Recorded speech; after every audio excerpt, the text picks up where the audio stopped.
დილომშვიდობისა დღეს 6 მაისია 8:30 და ეთერშია გადაცემა დილის ალყა. სტუდიაში 2 საათის განმავლობაში მე დემი ზოიძე და ანა შამილაძე ვიქნებით თქვენთან ერთად. დილომშვიდობისა ანა. დილომშვიდობისა მოგესალმებით. წინ საინტერესო გადაცემა გელოდებათ, ასე რომ დარჩით მომდევნო 2 საათის განმავლობაში ჩვენთან ერთად. ვნახოთ თუ რას ნახავთ ჩვენი მაყურებელი ანონსის საშუალებით.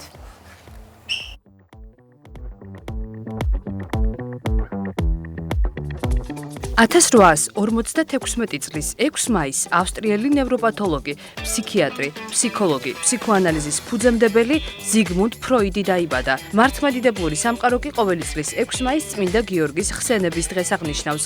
ეს და სხვა საინტერესო ამბები რუბრიკაში ამ დღეს. 1994 წლის 6 მაისს გაერთიანებული სამეფოს დედოფალმა ელისაბედ მეორემ და საფრანგეთის პრეზიდენტმა ფრანსუა მიტერანმა ლამაშის გვირაბი ოფიციალურად გახსნეს. ლამაშის გვირაბის ისტორიას ჩვენი რეპორტაჟიდან გაიგებთ. 66 წლის კაცმა, რომელმაც ინსულტი გადაიტანა თურქეთის საუნივერსიტეტო კლინიკაში სამედიცინო ჩარევის შემდეგ მოულოდნელად საუბარი დანიურ ენაზე დაიწყო. რიო დე ჟანეიროს კოპაკაბანას სანაპიროზე კი ამერიკელი პოპ-ვარსკვლავის კონცერტს 2 მილიონზე მეტი ადამიანი დაესწრო, რითაც ლეიდი გაგამ ქალი მომღერლის მიერ ჩატარებული ყველაზე მასშტაბური სოლო გამოსვლის რეკორდი მოხსნა. დეტალები რუბრიკაში ვებსიახლეები. დღევანდელი კულინარიული ექსპერიმენტი იქნება თინუსის და ავოკადოს სენდვიჩი. დაელოდეთ ქეთა თხილაიშვილის რუბრიკას შენი კერძი. გადაცემის მეორე ნაწილში დაელოდეთ ამინდის უთხოვარ პროგნოზ მეტეოროლოგ კობა ფარტენაძისგან. სპორტული რუბრიკით ჯიჯიშა მოგვიერთდება. ვისაუბრებთ ბათუმის ქალთა ფრენბურთის გუნდზე, რომელიც საქართველოს ჩემპიონატზე მონაწილეობს. რუბრიკაში დროის მანქანა წყალტუბოს მუნიციპალიტეტის სოფელ გეგუჩი მდებარე სასახლეზე გიამბობთ, რომელიც მეფეთა სანადირო სახლად და თამარის ციხედ არის ცნობილი. არ გამოგრჩეთ დილის რადიო ტალღებითა და საინტერესო სტუმრებით. სტუმართან ერთად ვისაუბრებთ, რამდენად ინარჩუნებს პოპულარობას მეზღვაურის პროფესია და ასევე გაგაცნობთ ნავიგაციის უნივერსიტეტის უფასო პროფესიული კურსების შესახებ ინფორმაციას. გადაცემის მესამე ნაწილში დაელოდეთ ჩვენს რეპორტაჟს, სადაც გაიცნობთ ადამიანებს, რომლებმაც საცხოვრებელი ქალაქი შეიცვალეს და თავისი ცხოვრება ბათუმს დაუკავშირეს. და ბოლოს მომღერალი დათო კენჭიაშვილი იქნება ჩვენი სტუმარი, რომელიც ბათუმური სოლო კონცერტისთვის ემზადება. მანამ კი პირდაპირ ეთერში სპეციალურად დილის ტალღის მაყურებლისთვის მუსიკალურ განწყობას შექმნის. უყურე დილის ტალღას ყოველ სამუშაო დღეს 8 საათსა და 30 წუთზე. დავბრუნდით ეთერში და უნდა გავიგოთ თუ როგორი ამინდი შენარჩუნდება სრულიად საქართველოში, მოკლედ. გუშინ კარგი ამინდი გქონდა, მაგრამ დღეს ისე მოიღრუბლა, ასე რომ გუშინ იყო კარგი ამინდის ამინდმა სიცილქე არ დაასრულა და ძალიან დიდი იმედი მაქვს, რომ კვირის ბოლომდე მაინც სტაბილური სითბო დაიწყება სრულიად საქართველოში. ვფიქრობ უკვე დროა რომ გამოანათოს. კი, ზაფხულის 60-ით ვიყავით შარშან ამ დროს, ამიტომ. და რუჯიც გქონდა. დღეს ისევ ქურთუკი ან მანტო მაცვია და რა ხდება არ ვიცი. ალბათ რაღაც გლობალური დათბობის პროცესს გადის პლანეტა, არ ვიცი. მოკლედ გავიგოთ ამინდის პროგნოზი. დღეს ბათუმში 21 გრადუსი სითბო იქნება, დღეს მაქსიმალური ტემპერატურა და როგორც გრაფიკაზე ვხედავთ, მოღრუბლული ამინდი შენარჩუნდება. ქობულეთში 22 გრადუსი, ქედეში 17, შუახევში 26 გრადუსი სითბო იქნება, დღეს მაქსიმალური ტემპერატურა, ხულოში 14, გოდერძის უღელტეხილზე 10 გრადუსი სითბო ნავარაუდები. ოზურგეთსა და ურეკში 19 გრადუსი, ლანჩხუთში 19, ჩოხატაურში 18, ბახმაროში 10 გრადუსი სითბო იქნება, დღეს მაქსიმალური ტემპერატურა.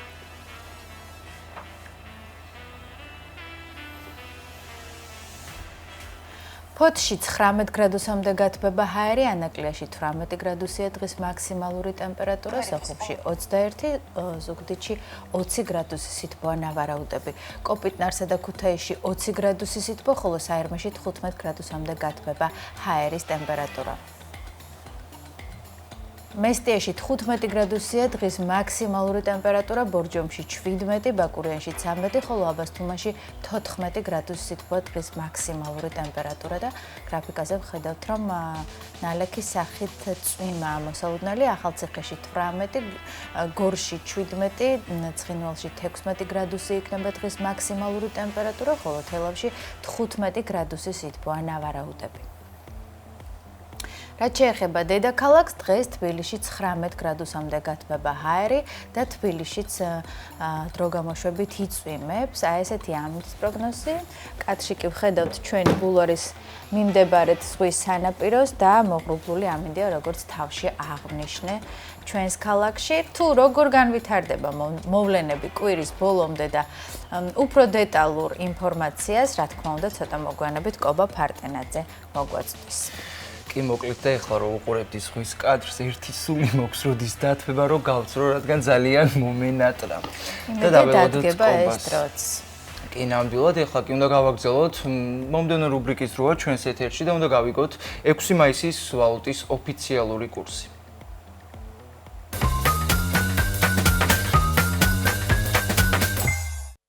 6 მაისის ვალუტის ოფიციალური კურსი ასეთია. დაიკლო დოლარის ფასმა. 1 ამერიკული დოლარი 2 ლარი და 74 თეთრია.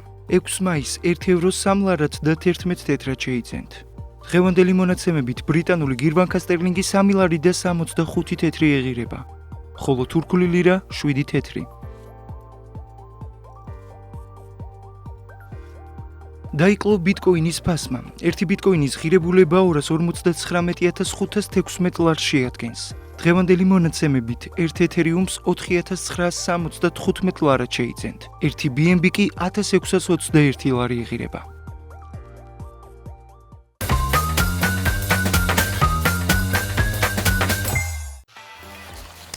დავბრუნდით ეთერში, როგორც გადაცემის დასაწყისში აღვნიშნეთ, დღეს 6 მაისია და რამდენიმე საინტერესო ფაქტი უკავშირდება დღევანდელ დღეს და აი ამ საინტერესო ფაქტებზე ბუნებრივია ტრადიციულად დემეტრე ისაუბრებს რამდენიმე წამში რუბრიკაში ამ დღეს.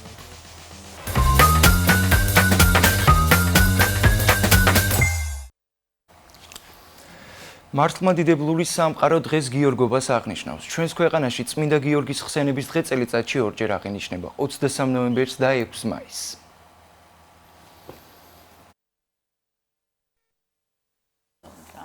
ექვსი მაისი წმინდა დიდმოწამე გიორგის აღსრულების დღეა. წმინდანი მესამე საუკუნის მეორე ნახევარში კაბადოკიაში მდიდარ ქრისტიანულ ოჯახში დაიბადა. მოგვიანებით წმინდა გიორგი რომის იმპერატორ დიოკლეტიანეს მმართველობის დროს მხედართმთავარი გახდა. ქრისტიანებზე დევნის დაწყების შემდეგ იგი იმპერატორს განუდგა. კერპთაყვანისმცემელმა რომის იმპერატორმა წმინდა გიორგის ქრისტეს უარყოფა მოსთხოვა.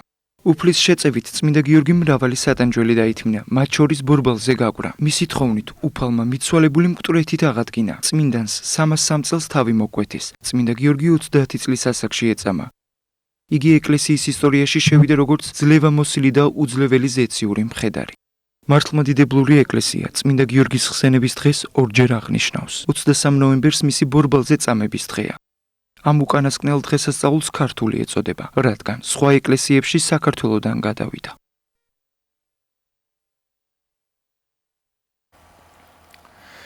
ვაგრძელებ დემეტრე გიორგობას და ვულოცავ სრულიად საქართველოს ცოტა დაგვიგვიანდა, მაგრამ დღეს დიდებული დღესასწაულია გიორგობა, ასე რომ ვულოცავ სრულიად საქართველოს ამ არაჩვეულებრივ დღესასწაულს. კი, მეც შევერთდები ამ მილოცვას, ილოცავ და ულოცავ ჩვენს მაყურებელს. ახლა კი მომდევნო მნიშვნელოვანი ამბავით უნდა გავაგრძელო, რომელიც ჩვენ განსაკუთრებულად გიყვარს, მოკლედ. ჩემი ერთ-ერთი საყვარელი ადამიანის, უბრალოდ ვისი ცოტათი მიმდებარიც ვარ, აი იმ ადამიანის დაბადების დღეა. კი, მოკლედ, ჩვენ ერთმანეთს შემთხვევით არ ვირჩევთ. ჩვენ ვხვდებით მხოლოდ მათ, ვინც უკვე არსებობს ჩვენს ქვეცნობიერში.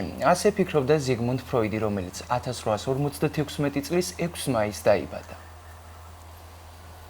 ზიგმუნდ ფროიდი ყველასთვის ცნობილი ფიგურაა, განსაკუთრებით ფსიქოლოგიისა და ფსიქიატრიის სფეროში. მისი თეორიების მიხედვით უამრავი წიგნია დაწერილი. წერილები ინტერესდებიან ფროიდის ცხოვრების დეტალებითაც. ზიგმუნდ ფროიდი ქალაქ ფრაიბერგში დაიბადა. ის იყო მოაზროვნე და ფილოსოფოსი, რომელმაც ადამიანთა მსოფლმხედველობაში გადატრიალება მოახდინა. ფროიდი 4-5 წლის იქნებოდა, როცა მისი ოჯახი საცხოვრებლად ვენაში გადავიდა. იქ მან გაატარა ცხოვრების უმეტესი ნაწილი. სკოლაში საუკეთესო მოსწავლე იყო. მოგვიანებით ჩააბარა სამედიცინო სკოლაში. ეს იმ დროისთვის ვენაში ერთ-ერთი საუკეთესო არჩევანი იყო ფროიდისნაირი გონებამახვილი ებრაელი ბიჭუნასთვის. იმ პერიოდში გამოაქვეყნა რამდენიმე კვლევა ნევროლოგიაში. მედიცინის დოქტორის ხარისხის მოპოვების შემდეგ 1881 წელს კი ეწეოდა კერძო პრაქტიკას კლინიკური ნევროლოგიის სპეციალობით. 1902 წლიდან ის ვენის უნივერსიტეტის პროფესორი გახდა. ფროიდმა თავის დოქტრინას, წარმზღვარა სიტყვები, მეცნიერულმა აღმოჩენებმა სამი უდიდესი დარტყმა განაცდა მისდევინა კაცობრიობის ამბიციებს. ესენია კოპერნიკი, სამყაროს ცენტრალური იდეის მსხვერპლება, დარვინის თეორია, ღვთაებრივი წარმომავლობის გაბათილება და ჩემი ფსიქოანალიზი, ფროიდის ბიოგრაფია. მისი სამეცნიერო კვლევებისგან განსხვავებით ნაკლებად სენსაციური იყო. გარდაცვალებამდე 10 წლით ადრე მან ედუარდ ბერნას განუცხადა, რომ მისმა ცხოვრებამ გარეგნულად მშვიდად და უშინაარსოდ ჩაიარა და მხოლოდ მცირეოდენი თარიღებით შეიძლება შემოიფარგლოს. ფროიდი 83 წლის ასაკში გარდაიცვალა ლონდონში 1929 წლის 23 სექტემბერს. პირის ხროს კიბოთი. მან დაავადების შესაჩერებლად 1923 წლიდან მოყოლებული 33 ოპერაცია გადაიტანა. ეს ყველაფერი კი მისთვის ძალიან დიდი ფიზიკური ტანჯვა იყო. ფროიდის შესახებ უამრავი საინტერესო წიგნი არსებობს, მისი ბიოგრაფია არაერთ ენაზეა თარგმნილი, ხოლო ფსიქოლოგები დღემდე ფროიდის კვლევებს იყენებენ. ფროიდმა თითქმის მთელი ცხოვრება 78 წელი ვენაში გაატარა, ქალაქში, რომლის მიმართ ის ერთდროულად სიძულვილსაც და სიყვარულსაც გრძნობდა. როდესაც სიკვდილამდე ცოტა ხნით ადრე იძულებული გახდა ვენა დაეტოვებინა, ფროიდი წერდა: გათავისუფლების გამო აღტაცების გრძნობას ძლიერ მწუხარება ერთვის, რადგანაც საპყრობილე, საიდანაც გავთავისუფლდი, ჯერ კიდევ ძალიან მიყვარს. და ამ დღის ბოლო მნიშვნელოვანი ამბავი. ყოველწლიურად მაისის თვის პირველ სამშაბათს ასთმის მსოფლიო დღე აღინიშნება. მოგეხსენებათ, ასთმა უკურნებელი პათოლოგია, თუმცა შესაძლებელია მისი მართვა.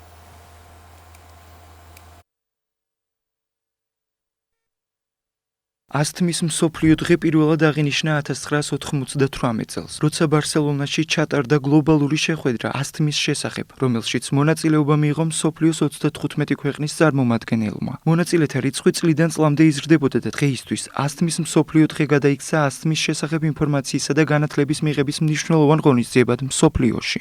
ასთმა გლობალური ჯანმრთელობის სერიოზული პრობლემაა, რომელიც ყველა ასაკობრივ ჯგუფს მოიცავს.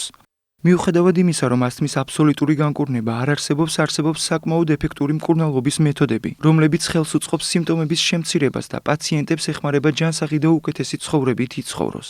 ინჰალატორები უაღრესად მნიშვნელოვანია ასთმურ მდგომარეობებთან ბრძოლისას. ამიტომ ინჰალატორები ყოველთვის ხელთ უნდა გქონდეთ და იცოდეთ მათი სწორი გამოყენება. თავარია იცოდეთ თქვენი მდგომარეობის შესახებ, ისწავლოთ ყველა გამაფრთხილებელი ნიშნის ამოცნობა, ადგილზე ჩაიტაროთ შემამსუბუქებელი მკურნალობა და საჭიროების შემთხვევაში მიმართოთ ექიმს. საინტერესო იყო დემეტრე ნამდვილად. დღევანდელი თარიღი ასევე ერთ-ერთ ისტორიულ ფაქტს უკავშირდება. 1994 წლის 6 მაისს ლა-მანშის გვირაბი გაერთიანებული სამეფოს დედოფალ ელისაბედ მეორისა და საფრანგეთის პრეზიდენტ ფრანსუა მიტერანის მიერ ოფიციალურად გაიხსნა. გვირაბი ინგლისს საფრანგეთთან აკავშირებს. როგორი არ რკინიგზის გვირაბის ისტორია, ვცლად ნიკოლოზ კილაძის სიუჟეტში ვიხილავთ. დაახლოებით ძველი წელთაღრიცხვით 6500 წელს კატასტროფულმა ეროზიამ წალეკა ცარციანი ნიადაგი. გამყინვარების ბოლო პერიოდის დასრულებამდე დაახლოებით 10000 წლის წინ ბრიტანეთის კუნძულები ევროპის კონტინენტურ ნაწილს უერთდებოდა. ამ პერიოდში ჩრდილოეთის ზღვა და თითქმის მთელი ბრიტანეთის კუნძულები ყინულით იყო დაფარული. ყინულის საფარის დნობამ წარმოქმნა ვრცელი, მტკნარი წყლის ტბა ჩრდილოეთის ზღვის სამხრეთ ნაწილში. ლა-მანშის სრუტე მას შემდეგ დღითი დღე ფართოვდებოდა ტალღების მიერ ცარცოვანი კლდების ჩამორეცხვის შედეგად. ეს პროცესი სრუტეში კვლავ მიმდინარეობს. ძველად ლა-მანშის სრუტის სიღრმე 120 მეტრით დაბალიც კი იყო და სრუტე დაბლობ ტუნდრას წარმოადგენდა. სრუტესთან არსებულ ხეობაში გადიოდა მდინარე, რომელსაც გზად მდინარეები რაინი და ტემზა უერთდებოდა. დღეისათვის სრუტის სიგრძე 47.8 კილომეტრია. სიგანე დასავლეთ ნაწილში 250 კილომეტრი, ხოლო აღმოსავლეთით 32 კილომეტრი. მინიმალური სიღრმე კი 23.5. დურსა და კალეს შორის გაყვანილია გვირაბი, რომელიც ცნობილია ლა-მანშის გვირაბის სახელით, რომელიც 1994 წლის 6 მაისს ოფიციალურად გაიხსნა. რკინიგზის გვირაბი, რომელიც ლა-მანშის სრუტის ქვეშ გადის, დიდ ბრიტანეთსა და საფრანგეთს ერთმანეთთან აკავშირებს. კერძოდ ინგლისის კენტის საგრაფოს სანავსადგურო ქალაქ ფოლკსტონის ჩრდილოეთ გარეუბანს. ეს არის სამგზავრო მაგისტრალი, რომელიც შედგება ჩრდილოეთისა და სამხრეთის მიმართულების გვირაბების და ასევე მომსახურე იგივე დამხმარე გვირაბებისგან. მაგისტრალის სიგრძე დაახლოებით 500.5 კილომეტრს შეადგენს. მათ შორის 38 კილომეტრი მოქცეულია ზღვის ქვეშ. უღრმესი ნაწილი მოთავსებულია ზღვის ფსკერიდან დაახლოებით 75 მეტრზე, ხოლო ზღვის დონიდან 115 მეტრზე. გვირაბებში მოძრაობენ სარკინიგზო მომსახურეობა ევროსტარის მგზავრთა გადასაყვანი მაღალი სიჩქარის მატარებლები. საგზაო ტრანსპორტის გადასაზიდად სარკინიგზო მომსახურებას ევროტუნელ შატლი ახდენს. ასევე აქ შეხვდებით სხვადასხვა საერთაშორისო სატვირთო მატარებლებსაც. სამგზავრო მატარებლის სიჩქარე 300 კმ/სთ აღწევს და მისი საშუალებით ლონდონიდან პარიზში ჩასვლა 2 საათსა და 15 წუთშია შესაძლებელი. გვირაბის მშენებლობა 1987 წლის 15 დეკემბერს დაიწყო და 1994 წლის 10 დეკემბერს დასრულდა. 1994 წლის 6 მაისს კი გაერთიანებული სამეფოს დედოფალმა ელისაბედ მეორემ და საფრანგეთის პრეზიდენტმა ფრანსუა მიტერანმა გვირაბი ოფიციალურად გახსნეს. Virgin Group-ი სარკინიგზო მომსახურებას დიდ ბრიტანეთის ქალაქებს უწევდა. ახლა კი გეგმავს რკინიგზის ხაზით ლონდონი, პარიზსა და ბრიუსელთან დააკავშიროს. სამომავლოდ კი ამსტერდამამდე გაავრცელოს. ამასთან, Virgin-ი ერთადერთი კომპანია არ არის, რომელიც სრუტეზე რკინიგზის განვითარებას გეგმავს, რადგან საქალაქთაშორისო ჩქაროსნულ მატარებელზე კონტინენტის მასშტაბით მოთხოვნა მზარდია. ევროსტარი აცხადებს, რომ ევროპაში სარკინიგზო სერვისების განვითარებას მიესალმება, რადგან გაზრდილი კონკურენცია ადასტურებს, რომ სარკინიგზო ტრანსპორტზე მოთხოვნა კონტინენტზე იზრდება. არ უნდა გამოვტოვოთ ის ფაქტიც, რომ ადამიანებმაც კი შეძლეს სრუტესრულად გადაეცურათ. 16 წლის გოგონა, რომელიც ყველაზე ახალგაზრდაა მათ შორის, ვინც ლამანშის სრუტე გადაცურა, თქვა, რომ ეს მხოლოდ დასაწყისია. პრიშა ტაპრემ 4 სექტემბერს გადაცურა 21 მილი, დოვერიდან კაპ-გრის ნეზამდე. მან ეს გამოწვევა 11 საათსა და 48 წუთში დაასრულა. პრიშა უოტფორდის საცურაო კლუბის წევრია. ცურვა 12 წლის ასაკში დაიწყო. მას სურს, რომ ეთნიკური უმცირესობების წარმომადგენელი ახალგაზრდა გოგონები წაახალისოს, რათა ისინი სპორტით, კერძოდ კი ცურვით დაკავდნენ.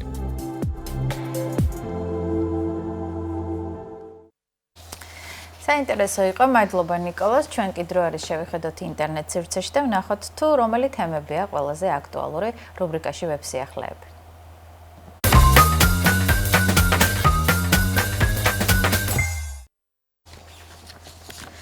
თურქული მედია საინტერესო სამედიცინო შემთხვევაზე წერს, რომელიც თურქეთში კონიაში მოხდა. 67 წლის კაცმა რაჰმი კარადემირმა, რომელმაც ინსულტი გადაიტანა, კონიაში მდებარე საუნივერსიტეტო კლინიკაში სამედიცინო ჩარევის შემდეგ მოულოდნელად საუბარი დანიურ ენაზე დაიწყო, რომელსაც მრავალი წლის განმავლობაში არ იყენებდა. ყველაზე უცნაური ფაქტი კი ის არის, რომ მამაკაცს მშობლიური ენა თურქული დაავიწყდა. კაცი დანიაში 20 წლის განმავლობაში ცხოვრობდა და შემდეგ დასახლდა კონიაში, თუმცა მრავალი წლის განმავლობაში დანიურად აღარ საუბრობდა. მამაკაცს აპრილის შუა რიცხვებში ორთოპედიულ განყოფილებაში მუხლის ოპერაცია ჩაუტარდა. ოპერაციიდან 2 დღის შემდეგ კი მარჯვენა ხელფეხი მოულოდნელად გაეთიშა და მეტყოლებაც შეუფერხდა. დიაგნოსტიკის შემდეგ აღმოჩნდა, რომ მისი ტვინის მარცხენა მხარეს ერთ-ერთი მთავარი არტერია სისხლის კოლტით იყო დაახშული. თრომბის ამოღების შემდეგ პაციენტს ნევროლოგიური სიმპტომები სწრაფად გაუქრა, თუმცა საუბარი დანიურ ენაზე დაიწყო. პაციენტს თურქულად საუბარი აღარ შეუძლია, თუმცა თავისუფლად ფლობდა დანიურ ენას, რომელიც გვეგონა, რომ დავიწყებული ჰქონდა. სამედიცინო ლიტერატურაში აღწერილია იშვიათი შემთხვევები, როდესაც რამდენიმე ენაზე მოლაპარაკე ადამიანები ინსულტის შემდეგ ერთ ენას კარგავენ, ხოლო მეორე მოულოდნელად აქტიურდება.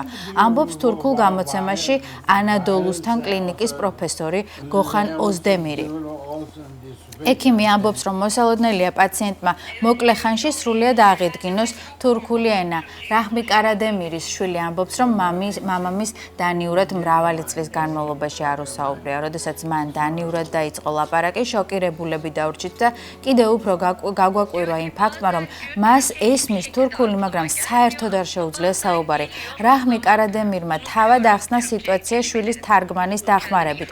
მესმის თურქული, მაგრამ ვერ ულაპარაკობს, ვცდილობს სიტყვების დამახსოვრებას, მეხსიერებას ვძაბავ. იმედი მაქვს, ყველაფერი მალე გაივლის. დანიური ჩემს თავშია, მაგრამ თურქული საერთოდ არ მახსოვს, თქვა თურქმა პაციენტმა. ეს ინფორმაცია კი ინტერნეტ გამოცემა ბათუმელებმა გაავრცელა პირველად. კიდევ ერთ ძალიან საინტერესო კადრებს წავაწყდი ინტერნეტ სივრცეში და მინდა რომ გაგიზიაროთ. ტეხასში 10 ცენტიანი მონეტებით სავსე სატვირთო მანქანა გადაყირავდა და 8 მილიონი ცალი მონეტა, ჯამში 800,000 დოლარი ბალახსა და გზაზე გაიფანტა. ხოლო ფულს მთელი 12 საათი ნიჩბებით, ცოცხებით, სამრეწველო მტვერსასრუტებით და ხელით აგროვებდნენ. პოლიციას გზა დაახლოებით 12 საათი ჰქონდა გადაკეტილი, იმიტომ რომ ფულს ხვეტავდა და პირდაპირ მნიშვნელობით. რამდენად მოახერხეს ამ თანხის სრულად აგროვება და ყველა მონეტის შეგროვება ცნობილი არ არის, თუმცა ფაქტია, რომ შრომატევად საქმეს ჩაეჭიდნენ ტეხასელი პოლიციელები და კადრებიც გაგვიზიარეს და ჩვენ ვხედავთ აი მტვერსასრუტი როგორ იღებს, რანაირად მოახერხებს გაცხრილვას პატარა კენჭებისა და მონეტებისას მტვერსასრუტი არ ვიცი, თუმცა ესეთი უცნაური ფაქტი და უცნაური შემთხვევა მოხდა ტეხასში. და ბოლოს რიო-დე-ჟანეიროს კოპაჰაბანას სანაპიროზე ამერიკელი პოპ-ვარსკვლავის კონცერტს 2 მილიონზე მეტი ადამიანი დაესწრო, რითაც ლედი გაგამ ქალი მომღერლის მიერ ჩატარებული ყველაზე მასშტაბური სოლო გამოსვლის რეკორდი მოხსნა. კონცერტზე დასწრება მაყურებლისთვის უფასო იყო, ის ბრაზილიის ხელისუფლებამ დააფინანსა. ბრაზილიის პოლიციამ 4 მაისს განაცხადა, რომ ლედი გაგას კონცერტზე ბომბის მეშვეობით თავდასხმის მცდელობა აღკვეთეს. ამერიკელმა მომღერალმა 2 მილიონზე მეტი ადამიანის წინაშე კონცერტი წინა დღით შაბათს გამართა. რიო-დე-ჟანეიროს სამოქალაქო პოლიციამ იუსტიციის სამინისტროსთან თანამშრომლობით განაცხადა, რომ თავდასხმა სიძულვილის ენისა და თინეიჯერების რადიკალიზაციის გამავრცელებელი ჯგუფის მიერ იყო დაგეგმილი. გავრცელებული ინფორმაციით ლედი გაგას კონცერტს 2 მილიონ 100,000 ადამიანი დაესწრო. ეჭვმიტანილები მონაწილეების რეკრუტირებას ეწეოდნენ, მათ შორის მცირეწლოვანებისაც, რათა იმპროვიზებული ასაფეთქებელი მოწყობილობებითა და მოლოტოვის კოქტეილების მეშვეობით კოორდინირებული თავდასხმა მოეწყოთ, განაცხადა პოლიციამ. ხოლო იუსტიციის სამინისტროში აღნიშნეს, რომ დაჯგუფება თავს ლედი გაგას გლობალური გულშემატკივრების ნაწილად მიიჩნევს, რომლებიც თავიანთ თავს პატარა მონსტრებს უწოდებენ. გავრცელებული ცნობებით გამოძიების ფარგლებში ცეცხლსასროლი იარაღის არალეგალურად შენახვისთვის კაცი დააკავეს, რომელსაც ჯგუფის ლიდერად მიიჩნევდნენ. რაც შეეხება კონცერტს, იგი არაჩვეულებრივად ჩატარდა მომღერლის ტურნეს ფარგლებში და გარდა შემოქმედებითი ნაწილისა, რაც ლედი გაგასთვის ყოველთვის აღსანიშნავია ლედი გაგას კონცერტებისთვის, ხალხის რაოდენობას თუ გავითვალისწინებთ, ლედი გაგამ კიდევ ერთხელ დაამტკიცა, რომ ნომერ პირველი გენიაა თანამედროვე პოპის ისტორიაში და ვეთანხმები მეც ამ მოსაზრებას, მგონია, რომ თანამედროვე პოპის ისტორიაში ეს ქალი ნამდვილად გენიაა, თავისი რაღაცა გენიალურობით, საოცარი ხმის დინამიკით, ინდივიდუალიზმით და არ ვიცი, მე ძალიან მომწონს ლედი გაგა დემეტრე, მიუხედავად იმისა, რომ პოპის მსმენელი არ გახლავ.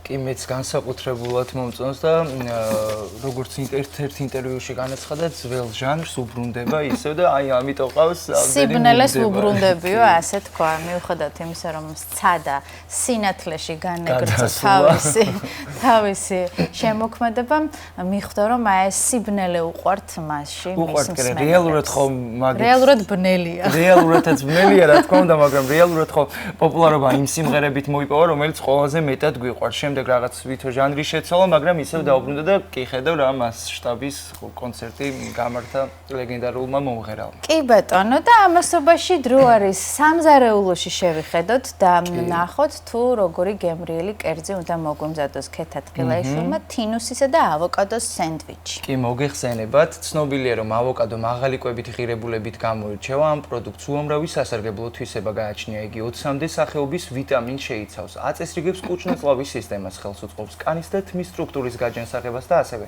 გამოიყენება წონის კლების დროს. კი ბატონო, რაც შეეხება თინუსს, ის ვიტამინებითა და მიკროელემენტებით მდიდარი პროდუქტი, ამიტომ ნებისმიერი ასაკის ადამიანის კვების რაციონში მუდმივად უნდა იყოს ჩართული. თინუსი შეიცავს დიდი რაოდენობით ომეგა-3-სა და D ვიტამინს. სწორედ ამიტომ დღეს მეტად ჯანსაღი საუზმე შემოგთავაზა ქეთა თხილაიშვილმა. ნახოთ რუბრიკა შენი კერძი.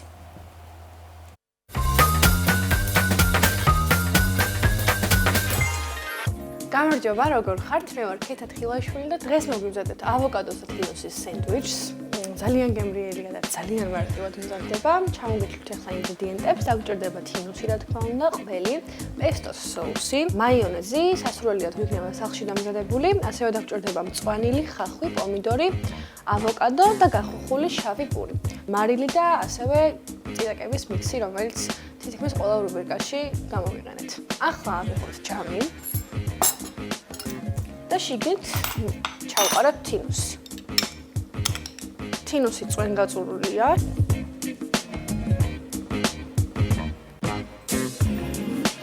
აი ესე, ყველს დახეხილს ვამატებთ ოდნავ.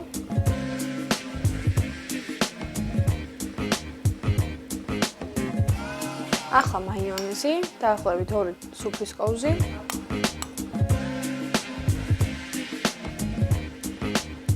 ცოტას მარილი. და წიწაკების მიქსი.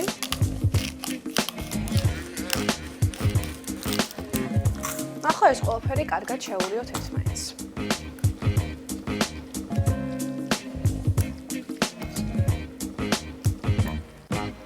აი ესე. გადავდოთ ეს ახლა გვერდით და დავუმატოთ ნახევარი ხახვი.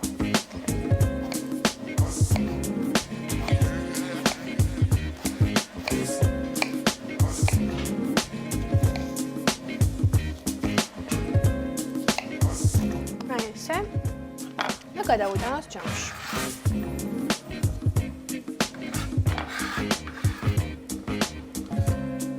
ახლა დავუმატოთ ცოტათი მწვანილი. ნახარი ქინძი დამაკიდოთ, ცოტა ბოლოებს მოვაჭრით. ამას დავჭრით ცოტას და ცოტას მოვიტოვებ შემდეგ გასაფორმებლად.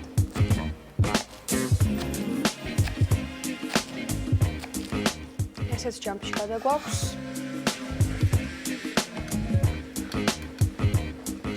და ახლა ამასაც შეგვიძლია კარგად ამოვიდროთ.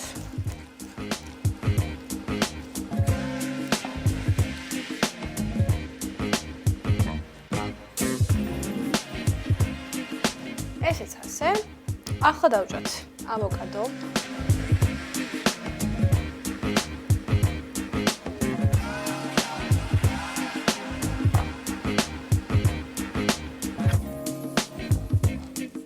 დღესაც არ შემიძლია სამწუხაროდ კარგად დამწიფებული, მაგრამ არა უშავს, მაინც გემრიელი იქნება. კანის გავაცლი.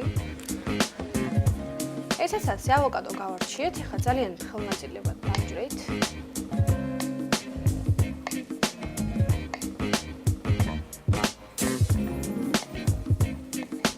აი ესე, ახლა ეს გადავწიოთ გვერდით. ავიღოთ პომიდორი და დავჭრათ პატარა მრგვალ ნაწილებით.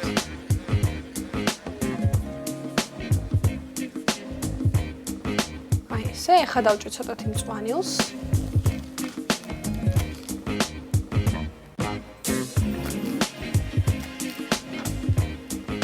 აი ესე.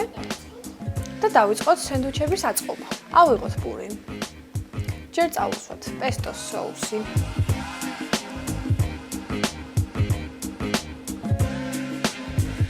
ეს соуსი ყველა მაღაზიაში იყიდება და ყველასათვის არის ხელმისაწვდომი. არ არის ძნელად საშოვნელი და არის ასევე ძალიან გემრიელი. აი ესე. მეორე პურიც ავიღოთ და მეორე პურსაც ზუსტად იგივე რაოდენობით წავუსვათ.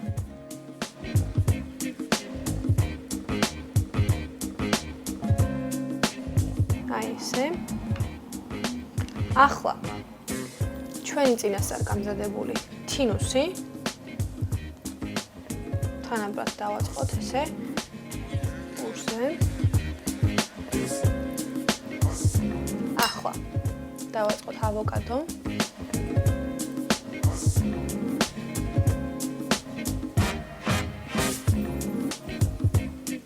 პომიდორი და ცოტა ყველი. ზემოდან გასაფორმებლად მოვაყაროთ მწვანილი. აი ნახეთ როგორი საყვარელი და ლამაზი სენდვიჩი გამოგვივიდა.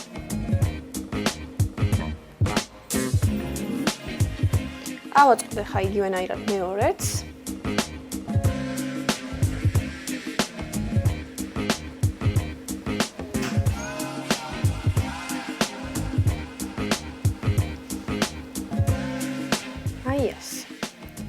ძალიან გემრიელად გამოიყურება და ეხლა გავსინჯავ თქვენთან ერთად.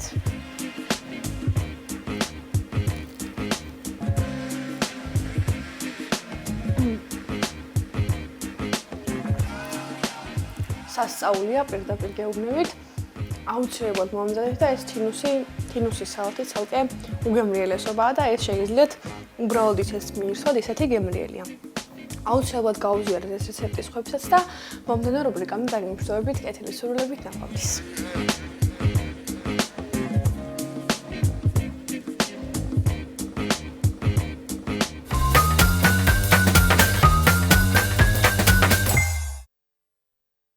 მადლობა ქეთას, თბილისის დროით ზუსტად 9 საათი შესრულდა და უნდა გავიგოთ რა ხდება საქართველოში და საქართველოს ფარგლებს გარეთ. პირდაპირ ეთერში სულხან წულუკიძე შემოგვიერთდა. დილამშვიდობისა. დილამშვიდობისა. დილამშვიდობისა, მეგობრებო, მივესალმებით ჩვენს მაყურებელს. დიახ, 9 საათია და ახალი ამბების დროა.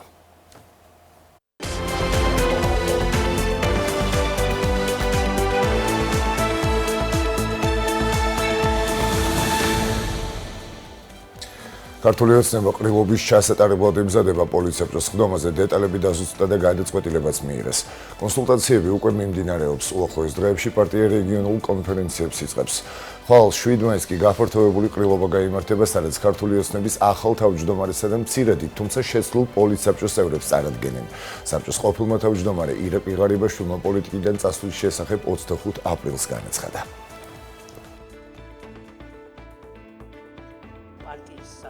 Апрели აპრილი ყოფილიყო ირაკლი 100% მოსახლეობის გადასაწყვეტი, მოსახლეობა ამ ტიპის გადაწყვეტილებას იღებს არჩევნებზე. საპარლამენტო არჩევნებზე, ადგილობრივი თვითმმართველობის არჩევნებზე, ან სადაც საჭიროა ხოლმე საპრეზიდენტო არჩევნებზე. მაგრამ პარტიული დემოკრატია ნიშნავს იმას, რომ შიდა პარტიულად მიიღება გადაწყვეტილებები პარტიის წევრების მიერ. უპირველეს ყოვლისა ეს არის რეგიონული ყრილობები და აქ არ არის აუცილებელი მთელი პარტია, ცენტრალური ასე ვთქვათ პარტია ყველა მიიღოს მონაწილეობა. აქ არის საუბარი რეგიონებში, ადგილობრივ თემებში პარტიის წარმომადგენლების შეკრება და განხილვა ამ დისკუსიები, ამ საკითხების და საბოლოო ჯამში ცენტრალური ყრილობა, რომელიც გაიმართება 4 შაბათს. წინააღმდეგობის პლატფორმამ საქართველოს მეგობართა საერთაშორისო ჯგუფთან დისტანციური შეხვედრა გამართა, სადაც ყოფილმა პრეზიდენტმა სალომე ზურაბიშვილმა და პლატფორმის წევრებმა ქვეყანაში არსებულ ვითარებასა და პოლიტიკურ კრიზისთან დაკავშირებით ისაუბრეს. სალომე ზურაბიშვილმა საქართველოს მეგობართა ჯგუფს წინააღმდეგობის პლატფორმის მონაწილეები წარუდგინა, მისი მიზნები და მუშაობის ფორმატი გააცნო. დისტანციურ შეხვედრას ესწრებოდნენ ევროპარლამენტარები, ევროპის ქვეყნების ეროვნული პარლამენტების წარმომადგენლები, ამერიკის შეერთებული შტატების კონგრესისა და საერთაშორისო ორგანიზაციის წარმომადგენლები. ეს პლატფორმა უკვე სხვებთან ერთადაც მუშაობს, როგორც ჩვენ დღეს გვქონდა საშუალება, რომ პროტესტის ორგანიზაციებთან, არასამთავრობო ორგანიზაციებთან, კულტურის ორგანიზაციებთან ერთად ვგეგმავთ 26 მაისს და ჩვენ ასევე მოვიწვიეთ ჩვენი მეგობრები 26 მაისზე, რომ ერთად ქართულ ხალხთან ერთად თვითონ ამითი გამოხატონ თავიანთი სოლიდარობა. ჩვენ ასევე აღწერეთ დღევანდელი მდგომარეობა პოლიტიკური, რაზედაც თვითონ არიან ძალიან კარგად გათვითცნობიერებული, მაგრამ მაინც ბოლო გადაწყვეტილებები, რაც მიღებული იქნა, თუნდაც მედიას შესახებ.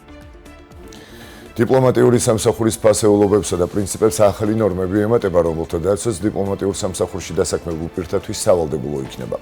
შესაბამისი ცვლილებები პარლამენტის ბიუროს გუშინ წარედგინა. მთავრობის მიერ მომზადებული პროექტით სიახლეა ისიც, რომ დიპლომატიურ სამსახურში დასაქმებული დიპლომატიური თანამდებობის პირები და ადმინისტრაციული პერსონალი სხვა საჯარო მოხელეთა მსგავსად წელიწადში არანაკლებ ორჯერ შეფასებას დაექვემდებარებიან. ცვლილებები შეეხება დიპლომატების მივლინებებსაც. ამავე კანონის პროექტით გათვალისწინებულია დიპლომატიური წარმომადგენლობების ხელმძღვანელის დიპლომატიური თანამდებობის პირისა და ადმინისტრაციული პერსონალისთვის როტაციის ვადის გაგრძელების შესაძლებლობის გაზრდა 1 წლამდე ვადით 6 თვის ნაცვლად.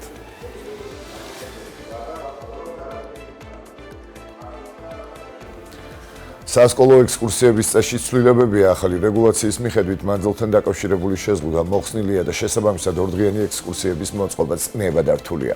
ბოლო წლებში პანდემიის გამო განათლების სამინისტროს რეკომენდაცია იყო სასკოლო ექსკურსია მხოლოდ 150 კილომეტრის რადიუსში დაგეგმილიყო. უცვლელი რჩება სხვა მოთხოვნები ექსკურსიის მიზნობრიობის დასაბუთება და ტექნიკური დოკუმენტაცია, მათ შორის არის მძღოლის ნარკოლოგიური შემოწმების შესახებ ცნობა, მართვის მოწმობა და ტრანსპორტის ტექ-დათვალიერების დოკუმენტების წარდგენა, ასევე ავტოსატრანსპორტო საშუალებაში უნდა ინახებოდეს ცეცხლსაქროები და სამედიცინო დახმარების შანთა. როგორც სამინისტროში განმარტავენ, ექსკურსიას მასწავლებელი დამოუკიდებლად ან მშობელთან ერთად გეგმავს, თუმცა საბოლოო გადაწყვეტილებას სკოლის დირექცია იღებს.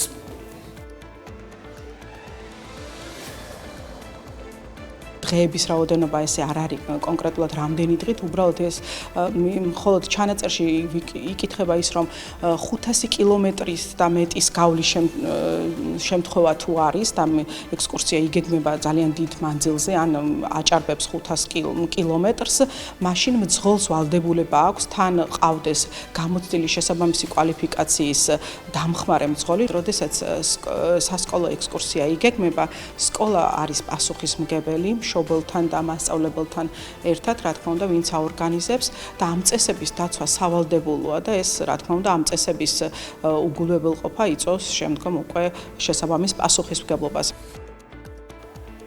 ამერიკის შეერთებული შტატების წარმომადგენელთა პალატამ მეგობარ აქტს მხარი დაუჭირა კანონპროექტს სახელწოდებით საქართველოს ანგარიშვალდებულების გამძლეობისა და დამოუკიდებლობის შესაძლებლობების გაძლიერებისა და მობილიზაციის აქტი მხარი 359 კონგრესმენმა დაუჭირა, ხოლო მის წინააღმდეგ ხმა 42 მისცა. ახლა კანონპროექტი ამერიკის შეერთებული შტატების სენატმა უნდა დაამტკიცოს. ცნობისთვის მეგობარი აქტი გასულ წელს კონგრესის წარმომადგენელთა პალატაში კონგრესმენმა ჯო უილსონმა წარადგინა. კონგრესმენების განცხადებით, მეგობარი აქტი ქართველი ხალხის მიმართ მხარდაჭერას გამოხატავს და საქართველოს ოფიციალური პირების წინააღმდეგ სანქციებს ითვალისწინებს.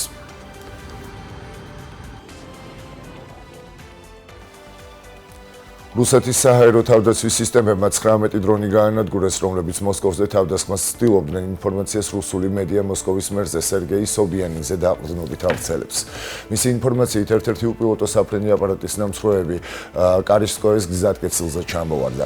წინასწარი მონაცემებით სერიოზული ნგრევა ან მსხვერპლი არ ყოფილა. ადგილზე საგანგებო სიტუაციების სამსახურები მუშაობენ. რუსული მედიის ინფორმაციით უსაფრთხოების მიზნით შერემეტიევოსა და ვნუკოვოს აეროპორტებში დროებითი შეზღუდვები დაწესდა. ამასთან შეზღუდვები დააწესეს დომოდედოვოსა და ჟუკოვსკის აეროპორტებში, სამარის ოლქის კურუმოჩის აეროპორტში, ასევე კალუგის, ვოლგოგრადისა და სარატოვის აეროპორტებში.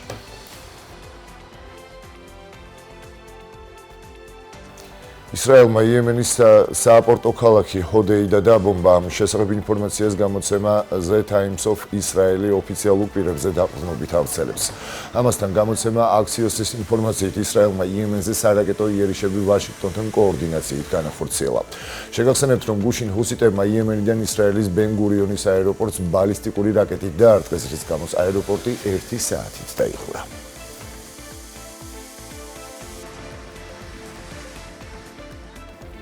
რეჯეფ თაიფ ერდოღანთან ძალიან კარგი და ნაყოფიერი სატელეფონო საუბარი მქონდა. ამის შესახებ ამერიკის შეერთებული შტატების პრეზიდენტი დონალდ ტრამპი ერთ-ერთ სოციალურ ქსელში წერს. ტრამპის განცხადებით, თურქეთის პრეზიდენტთან სხვადასხვა საკითხებზე, მათ შორის რუსეთ-უკრაინის ომზე, სირიისა და ღაზის სექტორის შესახებ ისაუბრა. მისი თქმით, რეჯეფ თაიფ ერდოღანმა იგი თურქეთში მიიწვია.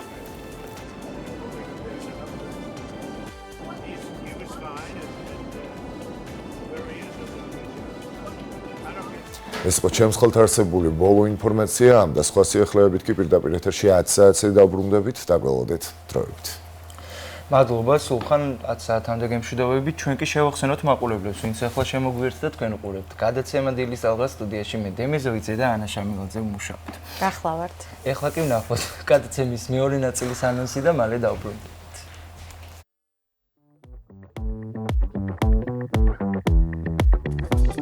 გადაცემის მეორე ნაწილში დაელოდეთ ამინდის უტყუარ პროგნოზ მეტეოროლოგ კობა ფარტენაძისგან. სპორტული რუბრიკით ჯიჯიშა მოგვიერთდება. ვისაუბრებთ ბათუმის ქალთა ფრენბურთის გუნდზე, რომელიც საქართველოს ჩემპიონატზე მონაწილეობს. რუბრიკაში დროის მანქანა წყალტუბოს მუნიციპალიტეტის სოფელ გეგუჩი მდებარე სასახლეზე გიამბობთ, რომელიც მეფეთა სანადიროს ახლად და თამარის ციხედ არის ცნობილი. არ გამოგრჩეთ დილის რადიო ტალღებითა და საინტერესო სტუმრებით. სტუმართან ერთად ვისაუბრებთ, რამდენად ინარჩუნებს პოპულარობას მეზღვაურის პროფესია და ასევე გაგაცნობთ ნავიგაციის უნივერსიტეტის უფასო პროფესიული კურსების შესახებ ინფორმაციას. გადაცემის მესამე ნაწილში დაელოდეთ ჩვენს რეპორტაჟს, სადაც გაიცნობთ ადამიანებს, რომლებმაც საცხოვრებელი ქალაქი შეიცვალეს და თავისი ცხოვრება ბათუმს დაუკავშირეს. და ბოლოს მომღერალი დათო კენჭიაშვილი იქნება ჩვენი სტუმარი, რომელიც ბათუმური სოლო კონცერტისთვის ემზადება. მანამ კი პირდაპირ ეთერში სპეციალურად დილის ტალღის მაყურებლისთვის მუსიკალურ განწყობას შექმნის. უყურე დილის ტალღას ყოველ სამუშაო დღეს 8 საათსა და 30 წუთზე.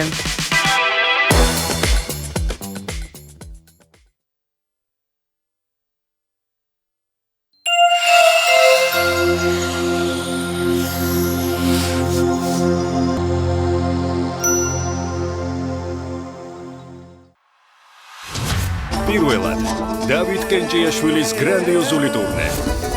თემი საქართველოს მასშტაბით. თქვენთვის საყვარელი ყველა სიმღერა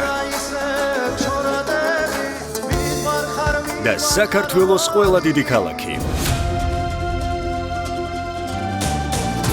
7 მაისს საღამოს 8 საათზე ბათუმის კულტურის ცენტრში. ქართული გენის ნამდვილი დღესასწაული იწყება.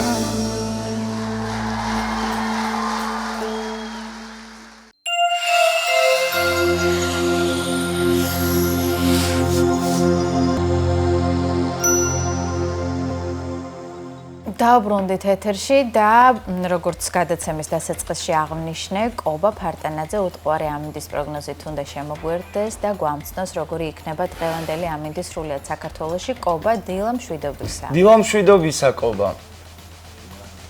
დილა მშვიდობისა. მოგესალმებით, მივესალმებით ტერემაყურებელს, პირველ რიგში გიორგობას გილოცავთ. მშვენიერი ამინდი გვაქვს ამჟამად ბათუმში.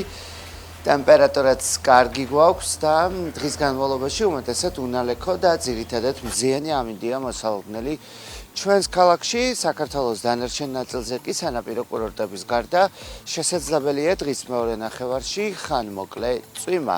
უკვე 20 გრადუსზე მაღალი ტემპერატურაა ჩვენს ქალაქებში. ბათუმში დღეს 21 გრადუსამდე მოიმატებს. დღის მაქსიმალური ტემპერატურა და ნელ-ნელა როგორც ხედავთ უკვე 2 გრადუსით მატულობს დღისით სითბო და ამიტომაც უკვე უახლოეს დღეებში 25-27 გრადუსამდე დაგვითბება და წინ მშვენიერი ამინდები გველოდება.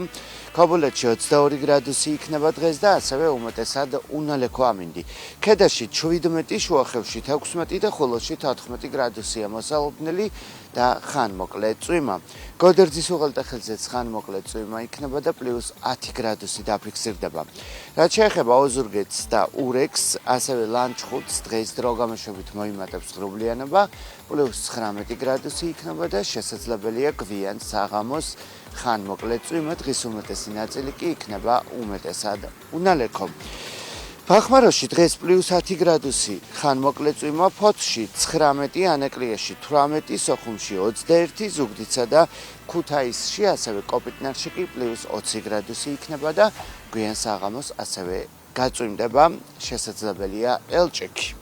საირმეში 15, მესტიაში ასევე 15 გრადუსი, ბორჯომში 17 და ბაკურიანში 13 გრადუსია მოსალოდნელი. აბესთუმანს რაც შეეხება დღეს +14 გრადუსი იქნება და ხანმოკლე წვიმა, ახალციხეში 18, გორში 17, ცხინვალში 16, დედაქალაქში 19 და თელავში 15 გრადუსია მოსალოდნელია ხანმოკლე წვიმა. საკმაოდ ძლიერი ნალექი მოვიდა გუშინ დედაქალაქში.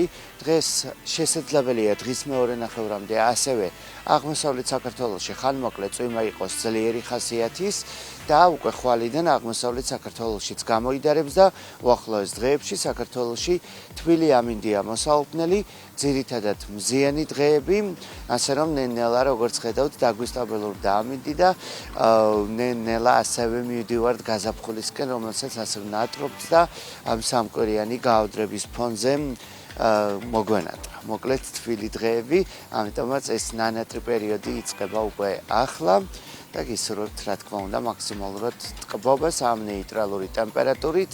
ყველაზე კარგი ტემპერატურული ფონი გვაქვს, ანუ 20-25 გრადუსი არის არც სიცხე და არც სიცივე, ამიტომაც შეგიძლიათ დატკბეთ ნაკლები წუწულის გარეშე, გაიღიმოთ დილიდან და მეც გისურვებთ რა თქმა უნდა ბედნიერ დღეს. მადლობა კობას. ხვალამდე გემშვიდობებით. ჩვენ კი უნდა გავაგრძელოთ გადაცემა და გავიგოთ თუ როგორი ამინდია სპორტში პირდაპირ ეთერში მონიტორის სივრციდან ჯიჯი შემოგვიერთდება. ჯიჯი, დილამშვიდობისა. დილამშვიდობისა. დილამშვიდობისა და მე ანა მივესალმები მაყურებელს.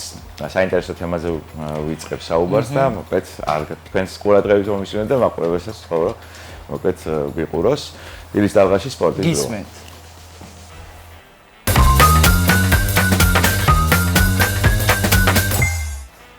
დილამშვიდობის კიდევ ერთხელ მოგესალმებით ვიწყებთ საუბარს სპორტის შესახებ და დღევანდელი სრული რუბრიკა დაეთმობა ფრენბურთს. ქალ ფრენბურთელთა გუნდი, ბათუმის ქალ ფრენბურთელთა გუნდი საქართველოს ჩემპიონატის ფინალშია, ხოლო მამაკაცთა გუნდი ნახევარფინალშია და ელოდება თავის მეტოქეს, ხოლო რამდენიმე წუთში და რამდენიმე ხანში, მოკლედ ან ხვალანზე გადაწყდება მოკლედ ჩვენი ვაშ ფრენბურთელთა გუნდის მოწინააღმდეგე, ასე რომ მოკლედ ვის თუ არა ბათუმის ფრენბურთელთა კლუბის დირექტორი ბადრი შამილაძე ჩვენი სტუმარი და ვისაუბრებთ მასთან ერთად ყველა დეტალს. დილამშვიდობისა, მადლობა თელიდან ჩვენთან ერთად რომ ხართ. პირველ რიგში გილოცავთ ქალბატონების წარმატებას, ფინალში ვართ. ერთი ნაბიჯი დარჩა საქართველოს ჩემპიონობამდე. მოდით დავიწყოთ თავიდან, როგორ მივიდა გუნდი ფინალამდე. ქალბატონები, რომლებიც ძალიან კარგ შედეგს აჩვენებენ, ძალიან კარგი ფრენბურთელები არიან და ასე შემდეგ. მოკლედ გზა ფინალამდე როგორი იყო? მივესალმები მაყურებელს, თქვენს მოგესალმებით თქვენს და რაც შეეხება გავლილ პერიოდს, ესე იგი პრაქტიკულად 8 გუნდი მონაწილეობს ქალთა შეჯიბრებაში, უმაღლესი ლიგის ეროვნულ ჩემპიონატში, 33 ეროვნული ჩემპიონატია. ვითამაშეთ 7 საშინაო და 7 გასვლითი მატჩი, სულ 14 მატჩი ვითამაშეთ. მათ შორის ერთი წაგება ჰქონდა მხოლოდ გვაქვს და დავიკავეთ საპატიო პირველი ადგილი. და ალბათ ნახევარფინალშიც გავედით ეგრე და დავამარცხეთ და მოვხვდით ფინალში. რაც შეეხება გუნდის მზადება, გუნდი მზადება მიმდინარეობს მუხრან ვახტანგანის სახელობის სპორტის სასახლეში. რავი, შერჩეული არიან ძირითადად ადგილობრივი ბათუმელი სპორტსმენებითა გუნდი დაკომპლექტებული. მუშაობა მიდის ძალიან სერიოზულად, მიდგომა არის მწვრთნელებისა და მთლიანი გუნდის შემადგენლობის. თავარი დევიზი მათი ის არის, რომ იციან რომ იცავენ თავისი ქალაქის ღირსებას.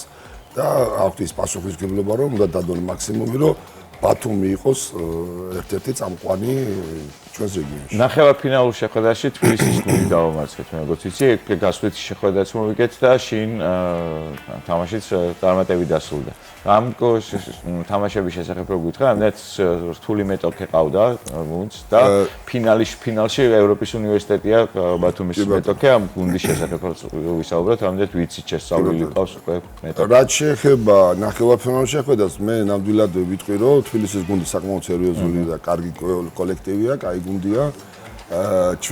ჩვენი გუნდი სერიოზულად იყო განწყობილი ამ თამაშის მიმართ.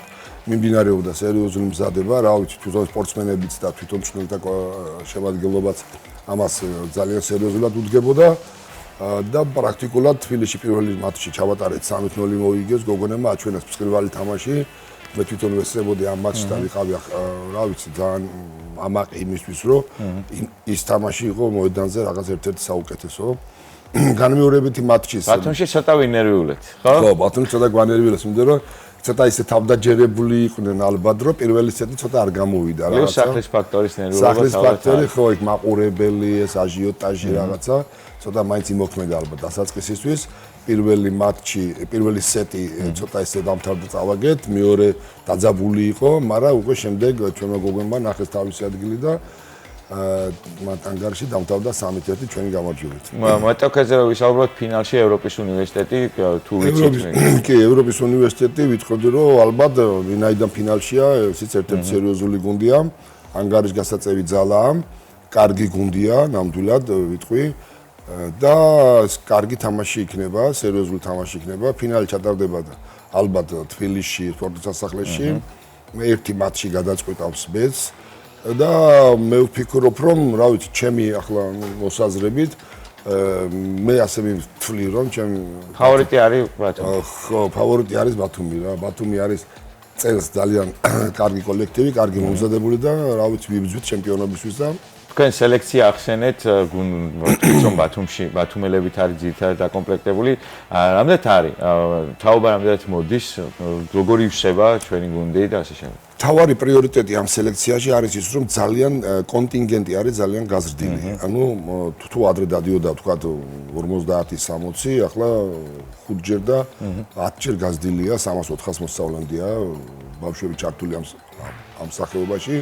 რაც იძლევა იმის საშუალებას, რომ ამ დიდი მასიდან შევარჩიოთ პერსპექტიულები და მე მათი წვრთნა და დაუსტადება, როგორც იტყვია, წვრთნა ნიჭს უნდაო და ტალანტს უნდაო, ის ტალანტების მოძიება უფრო იოლდება. მართალია კიდო რა ვიცი კონტინგენტი იმდენია რომ დარბაზები ვერ ციტებს და კიდე გვინდა გაფართოება. ანუ მოთხოვნადი სპორტის სახეობაში მოთხოვნადი გახდა ძალიან ბოლო პერიოდში. მაგრამ ბიჭებში უფრო მოთხოვნადია თუ გოგოებში? საერთოდ გოგოები უფრო დაინტერესებული არიან ფრენბურთის. გოგოებს უფრო უხდება. ხო, გოგოებს უფრო უხდება და ისე რომ თქვა სილამაზის ხრით გოგოებისთვის არის ფრენბურთი ზედ გამოჭრილი, მაგრამ ბიჭებში საკმაოდ პოპულარული გახდა. რეგიონები, აი ხულოს რეგიონი განსაკუთრებით, ჩემპიონი ხდება ასაკობრივში, ისა, ну ბათუმზე რა თქმა უნდა, ბათუმში მიდის მუშაობა, ასევე სხვა რეგიონებშიც კარგად მუშაობს მამაკაცთა, ისა, ბიჭების ვარშთა ფრენბურთზე ლაპარაკი და რა ვიცი, მე ვფიქრობ, რომ ბოლო წლებში ნელ-ნელა ძალიან პოპულარული ხდება და იმედია, რომ შეიძლება რაღაც საერთაშორისო, ну რა ვიცი, ალბათ მოვა ის დრო, რომ საერთაშორისო შეხვედრებსაც გავმართოთ. ხო, ესაა მეკითხა, როდესაც ხდები ჩემპიონი ქვეყნის თუ ეს მოხდება და დაწუნებული არ მოხდება, შემდეგ რა ხდება? ანუ არაფერი ევროპის რაღაც შესარჩევი თუ არის თუ ჯერჯერობით მაინც პროექტის ფარგლებში? კი, პროექტის ფარგლებშია ჯერჯერობით როგორც ასეთი დადგენილება და აი რაღაც ის არა გვაქვს, მაგრამ მე ვფიქრობ, რომ აი საერთაშორისო ევროპის და რაღაც ჩემპიონატები უკვე ტარდება ასაკობრივი ნაკრების დონეზე საქართველოში და ვფიქრობ ალბათ უახლოეს მომავალში დადგება ის დრო, რომ ჩვენც ალბათ დავაყენებთ საკითხს, რომ რაღაც ევროპული თამაშები ეროვნული ფედერაციას ეგიდით უნდა ჩატარდეს და მოთხოვნა აკეთებს ეროვნული ფედერაცია, ალბათ მოვა ის დრო, რომ ეროვნული ფედერაცია დააყენებს ამ საკითხს და რაღაც ევროპული თამაშებსაც ვიხილავთ საქართველოში. ნაკრებში თუ რა ჩვენი გუნდიდან ჩვენ მოთამაშეები ნაკრებში არიან, როგორც ასაკობრივებში, ასევე დიდ ნაკრებში ვყავს მოთამაშეები, როგორც გოგონებში, ასევე ბიჭებში. კარგი, მე ბიჭებზეც გადავიდეთ, ბიჭების ნახევარფინალზეც ვისაუბროთ, ბიჭების გზა როგორი იყო და ანალოგიური ფორმატით ტარდება თუ არა ბიჭების ჩემპიონატი და რამდენად არის შანსი იმისას, ბიჭებშიც საქართველოს ჩემპიონატის ტიტული მოიპოვოს. ესე იგი, განვლილი პერიოდი ბიჭებში რაც შეეხება, მთელი აი სეზონი, ყველა თამაში პრაქტიკულად ბიჭებაც მოიგეს, ერთ თამაში ჰქონდა წაგებული გპ-ის გუნდთან. ვიყავით მეორე ადგილზე. და ბოლო თამაში ჰქონდა წრის ბოლო თამაში, სადაც რომელიც მოგებამაც გადაგვიყვანა პირველ ადგილზე ჩემპიონატი. ანუ რეგულარული დავამთავრეთ პირველ ადგილზე ბიჭებმა, მამაკაცებში პირველი ადგილი და ახლა შევხვდებით ალბათ ბოლო თამაშები აქვს დარჩენილი, ხვალ თუ ზეგ უნდა გაიმართოს ეს თამაშები და გამოვლინდება ის გუნდი, რომელიც შეხვდება ჩვენ, ალბათ იქნება ეს გორის გუნდი.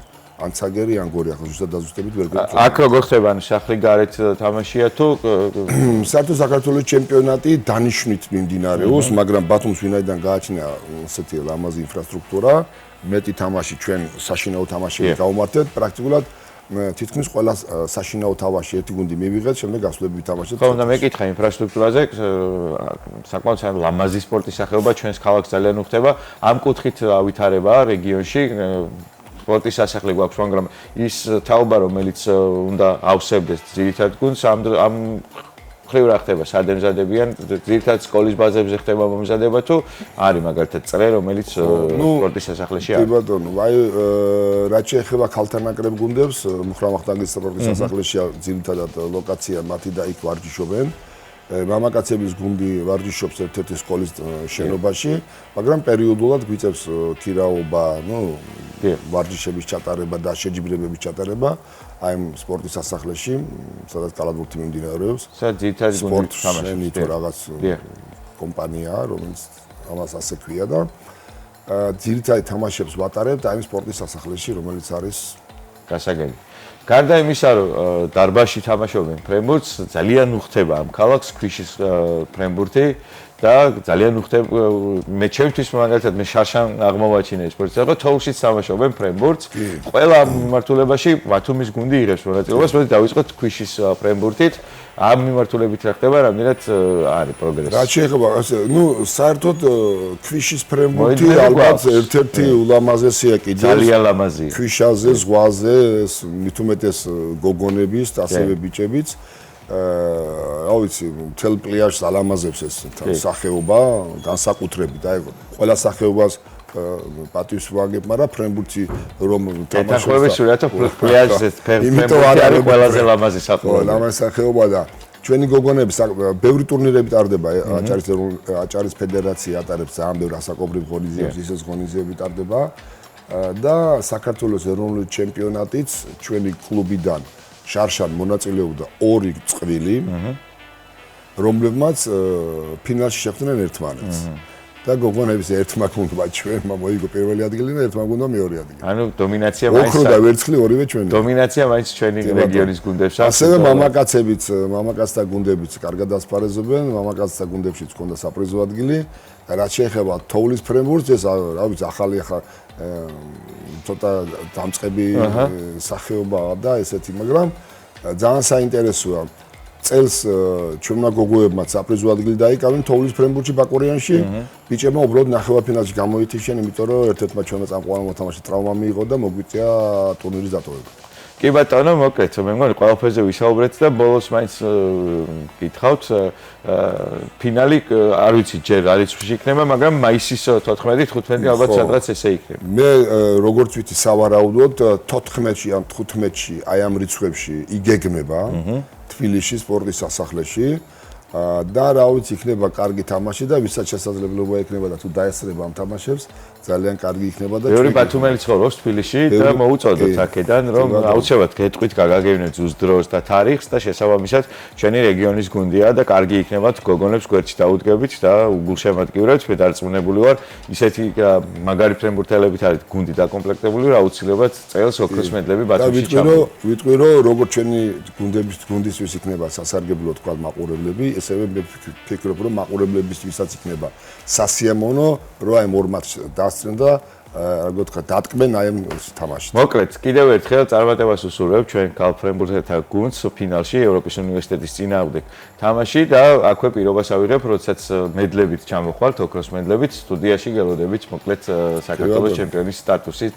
მადლობა რომ დილიდან ჩვენთან ერთად იყავით. ბადრი შამილაძე იყო ჩემი სტუმარი ბათუმის ფრენბურთელთა გუნდს და გუნდის დირექტორი და საუბრობდით ამ ძალიან ლამაზი სპორტის სახეობის შესახებ. კიდევ ერთხელ შეგახსენებთ ბათუმელი ქალი ფრენბურთელები გავიდნენ საქართველოს ჩემპიონატის ფინალში და მე დარწმუნებული ვარ ისინი უმაღლესი სინჯის მედალს მოიპოვებენ და ბათუმში როგორც ჩემპიონი ამ სტატუსით დაბრუნდებიან. მოკლედ ესეთი იყო სპორტული ამბები. მე დღეს ამით გემშვიდობებით. ხვალ კი 10:15 წუთზე კვლავ შევსწრები ვისაუბროთ ქართული და არა მარტო ქართული სპორტის წარმატების შესახებ. ანა დემე დიდი მადლობა ჯიჯი, საინტერესო იყო ნამდვილად. ყოველი შენი ჩართულობა სპორტთან დაკავშირებით ჩემთვის რაღაცა ახალი შესწავლაა და სპორტი ზუსტად ის სფეროა, რომელშიც ვერ ვერკვევი, მაგრამ შენი დამსახურებით ბევრ რაღაცაში გავერკვე და კიდევ ერთხელ დიდი მადლობა შენ ამისთვის. გემშვიდობებით ხვალამდე, ჩვენ კი ვაგრძელებთ გადაცემას და ტრადიციულად ყოველ სამშაბათ დღეს დილის ტალღაში გადის რუბრიკა დროის მანქანა, რომლის ავტორი და წამყვანი არის თიკო მიქელაძე. ამჯერად ისაუბრებს რა ფუნქცია ჰქონდა ჯერ კიდევ მე-4 და მე-5 საუკუნეებში დათარიღებულ გეგუთის სასახლეს, რომელიც ზამთარში მეფეთა თავშესაფარი იყო და ვინ ააგო სასახლე, რომლის კედლებიც დღემდე შემორჩა. ნახოთ რუბრიკა დროის მანქანა.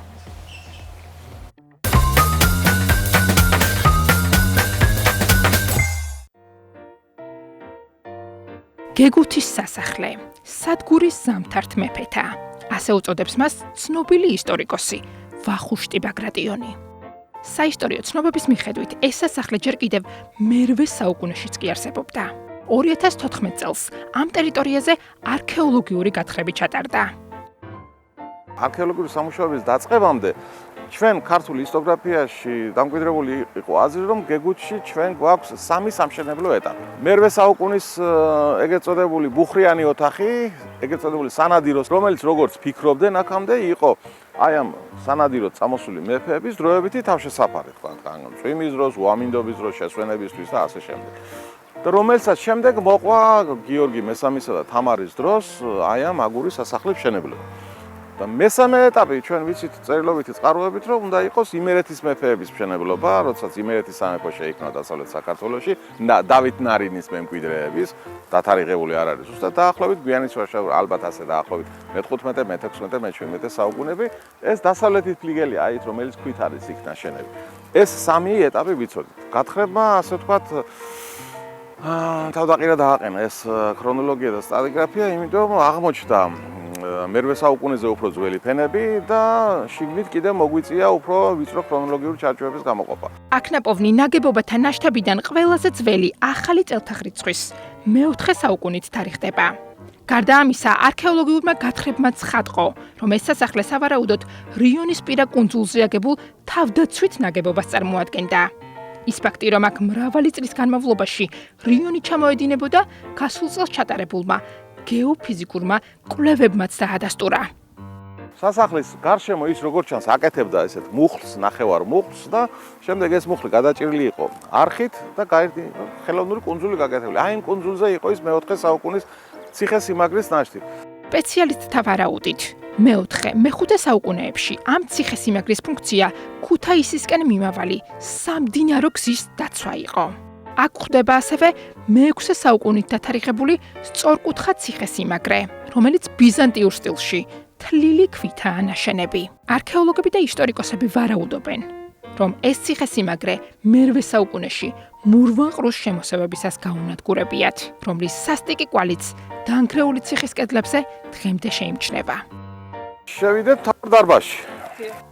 როგორც თავის დროზე შედიოდნენ ცენტრალური შემოსასვლელიდან და ეხლა ჩვენ მაღალ სივრცეში ვართ, უფრო ამაღლებულ სივრცეში. ეს ამაღლება მინდვრიდან ამაღლება შექმნილია იმით, რომ სასახლე მორგებული არის ძველ ნანგრევებზე. 3-4 სხვადასხვა პერიოდის ნანგრევებზე. ჩვენს ქვეშ არის დაცული აგურის იატაკი, თელ სასახლეს აგურის იატაკი ხონდა, ჩვენ უბრალოდ არ ხსნით მას, რომ ძნელი დასაცავია, მიწა უფრო კარგად ინახავს და ადგილ-ადგილ ის არის დაფიქსირებული. აი ეგ ცენტრში იყო გუმბათი და შემორჩენილია დღეს მხოლოდ ერთი ცენტრალური დარბაზი. ჩვენ აქ ვნახეთ კარგად ცნობილი ბუხრიანი ოთახიც, რომელსაც მტრის შემოსევების ქარის, წვიმისა თუ თოვლის მიუხედავად პირვანდელი სახე მეტნაკლებად შეუნარჩუნებია. შევდივართ ჩვენ ბუხრიან სათავსთან. შესასვლელი აქედან იყო, როგორც ჩანს სამეფო დარბაზის დროს, როცა ციხე დარბაზი, როცა მეფის სასახლე ფუნქციონირებდა, აქ სასადილო ოთახი იყო, როგორც ჩანს და აი ეს არის ბუხარი. ანუ ეს ადასტურებს, რომ ბუხარი იყო. რა თქმა უნდა, აი ეს ადასტურებს, რომ ბუხარი იყო. აი სადაც რიყის ქვების დონე მთავრდება, აი იქ ქენთო თავის დროზე ცეცხლი. ანუ ეს ქვევით არ მოჩანდა. ეს ჩვენ გამოვაჩინეთ გათხრებით, ეს უფრო ძველი ნაგებობა მე-6 საუკუნის. აი სადღაც იქ დადიოდნენ მაშინ, დაახლოებით ამ სიმაღლეზე დადიოდნენ მაშინ და იმის არსებობა ქვევით არც იცოდნენ. ნუ ბუხარში შეიძლება მთელი ნადირები შეიწვას, მაგალითად ირემი და ასე შემდეგ. საკმაოდ დიდი ბუხარია. ესეთი დიდი ბუხრები არის იმ დროისთვის დამახასიათებელი. ჩვენ ახლა ამ სასახლეში ვხედავთ სხვადასხვა საუკუნის ფენებს, ასე ვთქვათ. რასაკვირველია. მე-4 საუკუნის არის. 11 ფენა გვაქვს გამოყოფილი ჯერჯერობით. აქ აღმოჩენილი 11 ფენის მიუხედავად, რომელიც 11 პერიოდს მოიცავს, სპეციალისტები ფიქრობენ, რომ სასახლე, რომლის კედლებიც დღემდე შემორჩა, ბაგრატ მესამის დროსაა აგებული. ამ სასახლეში მე-11 საუკუნეში განახლებულში ცხოვრობს დავით აღმაშენებელის, ქართული წყაროების მიხედვით დავით აღმაშენებელმა 4 თვე გაატარა გეგუთში ერთ მოსვლაზე, ერთხელ 4 თვე ნიშნავს ეს, რომ მთელი სამეფო კარი აქ იყო და ბუნებრივია მას ჭირდებოდა რეზიდენცია, ანუ იყო აქ უკვე რეზიდენცია. აქ ცხოვრობდა დიდხანს ხშირად გიორგი მესამე, თამარის მამა, თვითონ თამარ მეფე. სასახლის ტერიტორიაზე შესულებმა ასევე ვნახეთ ის ცნობილი აბანოები, რომელთაგან ზოგს მხოლოდ მეფეები, ზოგ მათგანს კი მსახურები მოიხმარდნენ. ასევე კარგად ჩანს თიხის მილები და იმ დროისთვის შესაბამისი წყალგაყვანილობის სისტემა. ცივი წყლის და ცხელი წყლის. აი ეგ დასასრული აქ, ნახეთ, დღეს რო კრანებს ხსნით ახლა ჩვენ ოკანებს, ხო, რაღაცა ქონდათ მათაც. აქ ჩვენ ვნახეთ საძინებლები, რომლებიც გვიან შუა საუკუნეებში უკვე ღვინის შესანახ სივრცეებად გამოუყენებიათ. ვნახეთ კიბის საფეხურები, რაც მოწმობს იმას, რომ სასახლე შესაძლოა 2 ან 3 სართულიანი ყოფილიყო. სასახლის უკან დასავლეთით კი შუა საუკუნეების ეკლესიაა. მოგვიანებით მე-18 საუკუნეში სასახლე მხედართმთავარ აგიაშვილს ეკუთვნოდა. 1810-19 წლებში კი, მაშინ, როცა იმერეთის სამეფო რუსულმა ჯარებმა დაიპყრო, ეს ტერიტორია ბრძოლის ეპიცენტრში მოექცა. მარტივად რომ ვთქვათ, სასახლე საბოლოოდ ერთმორწმუნე მტერმა გაანადგურა. დღეს კი უკვე მრავალ ქარტეხილ გამოვლილ სასახლის კედლებს ვიზიტორთა გაოცება თუ ძალუძს.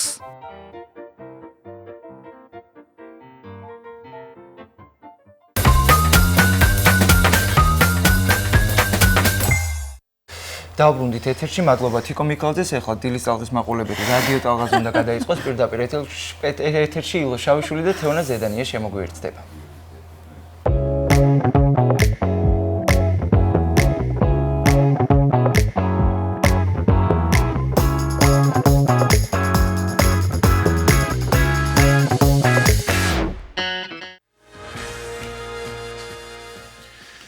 მოგესალმებით ძვირფასო რადიო მსმენელებო და ტელემაყურებლებო და დღეს დებატ ბანაკზე ვისაუბრებთ, რომელსაც ახალგაზრდობის რეგიონული ცენტრი ახორციელებს.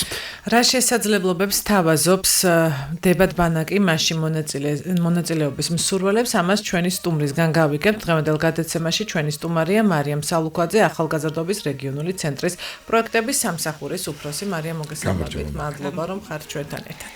მოგესალმებით, ძალიან დიდ მადლობას მოგახსენებთ მოწვევისთვის და იმ საინფორმაციო მხარდაჭერისთვის, რასაც თქვენ ყოველთვის იჩენთ ჩვენს მიმართ, ეს ძალიან დასაფასებელია და მნიშვნელოვანია ჩვენთვის. რა შეიძლება დებატ ბანაკზე მიზნებზე. მიზნები, აი ზოგადად ჩვენ წლის განმავლობაში აი ძალიან ბევრ თემატურ ბანაკებს ვახორციელებთ. არის ბანაკები, რომლებიც უშუალოდ ორიენტირებულია პროფესიულ განვითარებაზე ან კარიერულ განვითარებაზე, აგრეთვე შემეცნებითი დატვირთვის ბანაკები გვაქვს და გვაქვს აგრეთვე პიროვნული უნარჩვევების განვითარების ბანაკები. შეიძლება ითქვას, რომ აი დებატები ამ ყველა მიმართულებას რაღაც მხრივ აერთიანებს, იმიტომ რომ აი დებატების ტექნიკა და ხელოვნება არა მხოლოდ პროფესიებში, არამედ ყოველდღიურ ცხოვრებაში ძალიან მნიშვნელოვანია და განსაკუთრებით იმ ახალგაზრდებისთვის, რომლებიც ეხლა იწყებენ ფეხის ადგმას და ეხლა შედიან რაღაც სერიოზულ საზოგადოებრივ ცხოვრებაში. აქედან გამომდინარე, აი ნახეთ არგუმენტირებული მსჯელობა, კრიტიკული აზროვნება, საჯარო გამოსვლების ტექნიკა, რა თქმა უნდა, ხელს უწყობს ახალგაზრდას, რომ ეს უნარჩვევები განავითაროს ჩვენი ბანაკის მეშვეობით და შემდგომ უკვე გამოიყენოს ყოველდღიურ ცხოვრებაში. იქნება ეს სასწავლებლები, სამსახური თუ ასე ვთქვათ, პირადი ყოველდღიური ცხოვრება. და მთავარი პირობა რა არის ბანაკში მონაწილეობისთვის? მთავარი პირობა არის ის, რომ ახალგაზრდა უნდა იყოს 14-დან 18 წლის ჩათვლით, ანუ სკოლის მოსწავლე. აგრეთვე პირობა არის ის, რომ უნდა იყოს რეგისტრირებული აჭარის ავტონომიური რესპუბლიკის ტერიტორიაზე და რა თქმა უნდა შეავსოს ის ველის განაცხადის ფორმა, რაც გვაქვს ჩვენ წარმოდგენილი ჩვენ სოციალურ პლატფორმებზე, შეავსოს სამოტივაციო წერილი, გასცეს პასუხი რამდენიმე კითხვას და რა თქმა უნდა აუცილებელი მოთხოვნა არის ის, რომ არ გამოიყენოს ხელოვნური ინტელექტი, არ დაიხმაროს უფროსები, ანუ მეგობრები, როგორც სამოტივაციო წერილის აგრეთვე კითხვებზე პასუხის დროს, იმიტომ რომ ჩვენთვის მნიშვნელოვანი არის მისი, ასე ვთქვათ, აზრი, მისი აზრის დაფიქსირება. ჩვენ არ ვამოწმებთ გრამატიკულად ახალგაზრდების, ასე ვთქვათ, სამოტივაციო წერილებს და პასუხებს. არ გვაქვს ის, რომ აი მაგალითად ეს მცდარია და ეს სწორია, ჩვენ გვჭირდება მათგან გრამატიკულად როგორ გამოიყენა ეს არა ეს ინტერესის სფერო. კი ბატონო, ჩვენთვის თავარი არის მათი გულწრფელობა და ის აზროვნება და მსჯელობა, რასაც განავითარებს კითხვებზე პასუხის მეშვეობით. გასაუბრებაც აქვს. კი ბატონო. და აქედან გამომდინარე, რომ არ დაემთხოვა სამოტივაციო წერილი გასაუბრებას, შემთხვევაში თავი დაისხა. არა აქვს ასეთი სამოტივაციოს დაწერას, მაგრამ ანუ რა საბაზისო ცოდნა უნდა გქონდეთ მაგალითად, რომ თქვა გამოხდნენ აქ და განავითარონ შემდგომ. თუ არის ეს კრიტერიუმი. თუ არის ეს კრიტერიუმი. არ გვაქვს საბაზისო ცოდნის ასე ვთქვათ მოთხოვნა. როგორც აღნიშნე, არის მთავარი მათი ასე ვთქვათ აზროვნება, როგორ მსჯელობს და აზროვნებს ახალგაზრდა. მე რამდენი წელია რაც ხორციელდება და რამდენად მაღალია ჩართულობა? 2019 წლიდან არის ეს ღონისძიება და ჩვენი დაარსების ასე ვთქვათ დღიდან ვახორციელებთ. ჩართულობა და დაინტერესება არის ძალიან მაღალი და მომართვიანობა ძალიან მაღალი. წინა წლების პრაქტიკიდან გამომდინარე ჩვენ მქონდა აგრეთვე უფროსი ასაკის ახალგაზრდებისთვის, თუმცა ბევრ სასწავლებელში დებატები უკვე ისწავლება.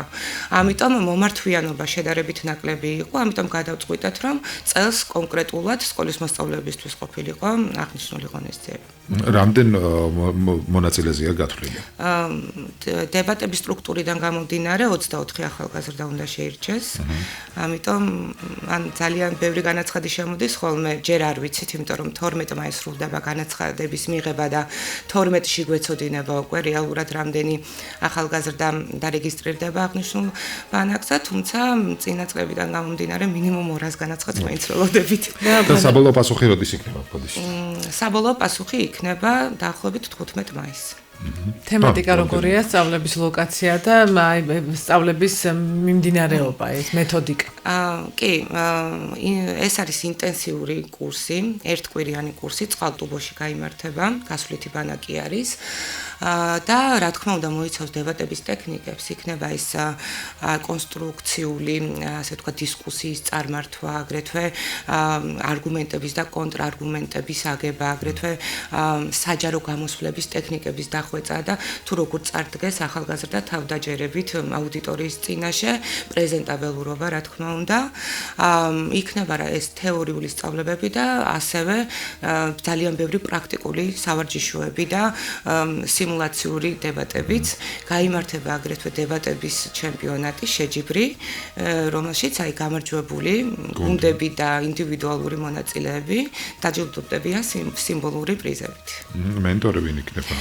მენტორთან დაკავშირებით არა, შერჩევის პროცესში არის რამდენიმე, ასე ვთქვათ, მენტორს დავუკავშირდით და ჯერ ვარჩევთ საუკეთესო ახალგაზრდებისთვის. ამიტომ და როგორც კი 12 მაისამდე ჯერ კიდევ აქვთ ვადა ახალგაზრდებს რომ გამოაგზავნონ განაცხადი და გასაუბრება როდის იქნება, ანუ 12 მაისის შემდეგ ალბათ. კი, ნახეთ, იქიდან გამომდინარე რომ ჩვენი ბანაკი და ზოგადად ჩვენი ღონისძიებები არ არის მხოლოდ ბათუმზე ორიენტირებული და ჩვენ აჭარის 6 მუნიციპალიტეტის ახალგაზრდებს ვთავთ ჩვენს ღონისძიებებში. შესაბამისად, თუ კი ახალგაზრდა არ ცხოვრობს ბათუმში, გასაუბრებაზე ჩვენ რა ბუნებრივია ოფისში ვერ დავიბარებთ, გვექნება ონლაინ გასაუბრება.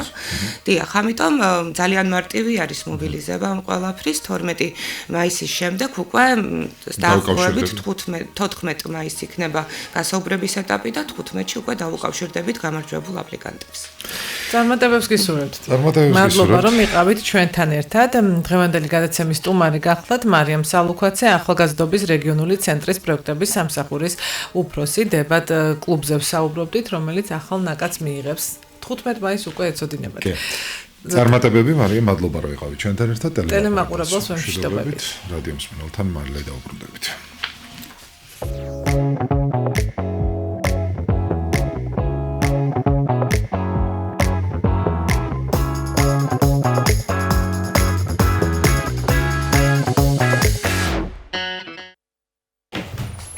დავბრუნდით ეთერში, მადლობა რადიოს, ჩვენ კი შევახსენოთ მაყურებლებს, ვინც ახლა შემოგვიერთდა და თქვენ უყურებთ. გადაცემა დილის წალღა სტუდიაში მე, დემე ზოიძე და ანა შამილაძე მუშაობთ. ასევე ისიც უთხრათ ჩვენს მაყურებელს, რომ ოფიციალურ გვერდზე სოციალურ ქსელში ვართ პირდაპირ ეთერში ლაივში.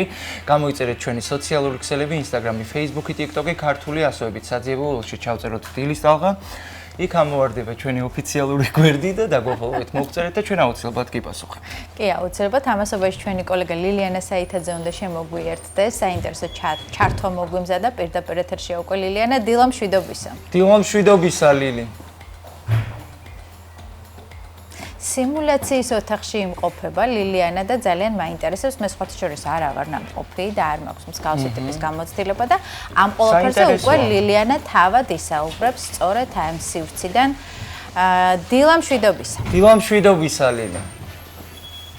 დილა მშვიდობისა, ანა, დემე, მოგესალმებით. მივესალმები დილის ტალღის მაყურებელს.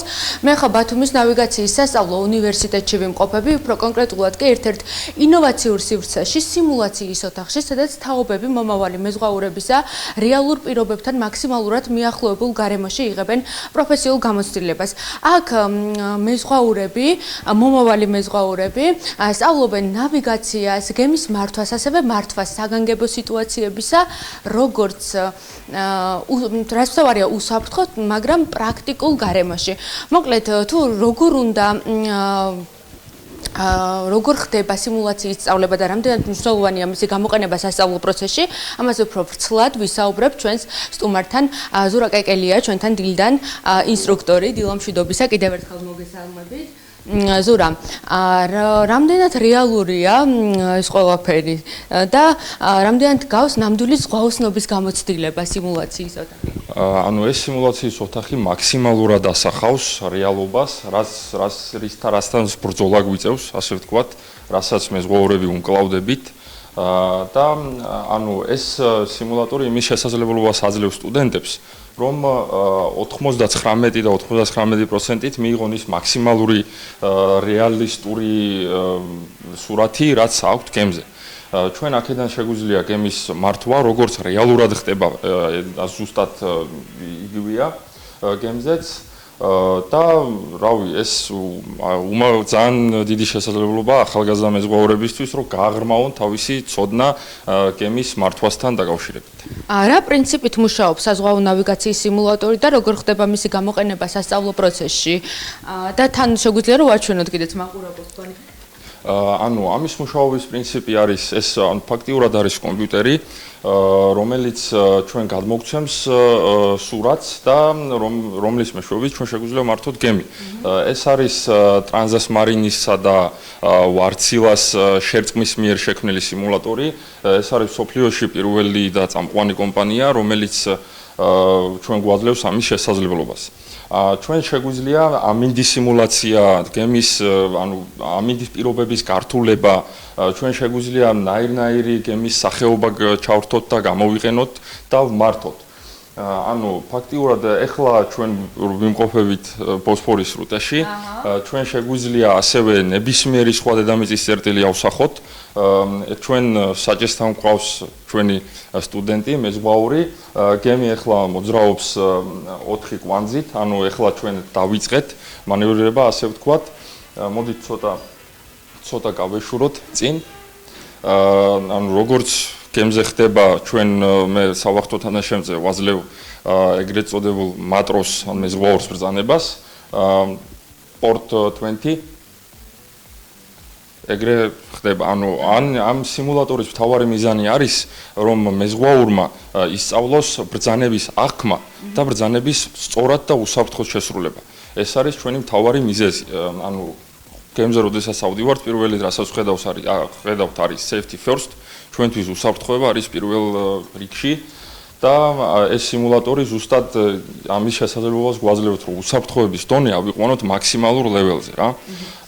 რამდენად ხშირად იყენებენ სტუდენტები ამ სივრცეს? სტუდენტებს წვდომა აქვთ ნებისმიერ დროს ამ სიმულატორთან მათი სწავლის საათებში რა, ნებისმიერ დროს ნებისმიერი სტუდენტს შეუძლია მოვიდეს და ჩაურთავთ სიმულატორს და რავი, ყველას აქვს წვდომა ფაქტიურად ყოველთვის და ნებისმიერ დროს. არსებობს თუ არა საერთაშორისო სტანდარტები, რომელთა შესაბამისადაც მუშაობს სიმულატორი? კი, რა თქმა უნდა, სიმულატორი მუშაობს, რა თქმა უნდა, საერთაშორისო სტანდარტების მიხედვით, STCW-ს მიხედვით.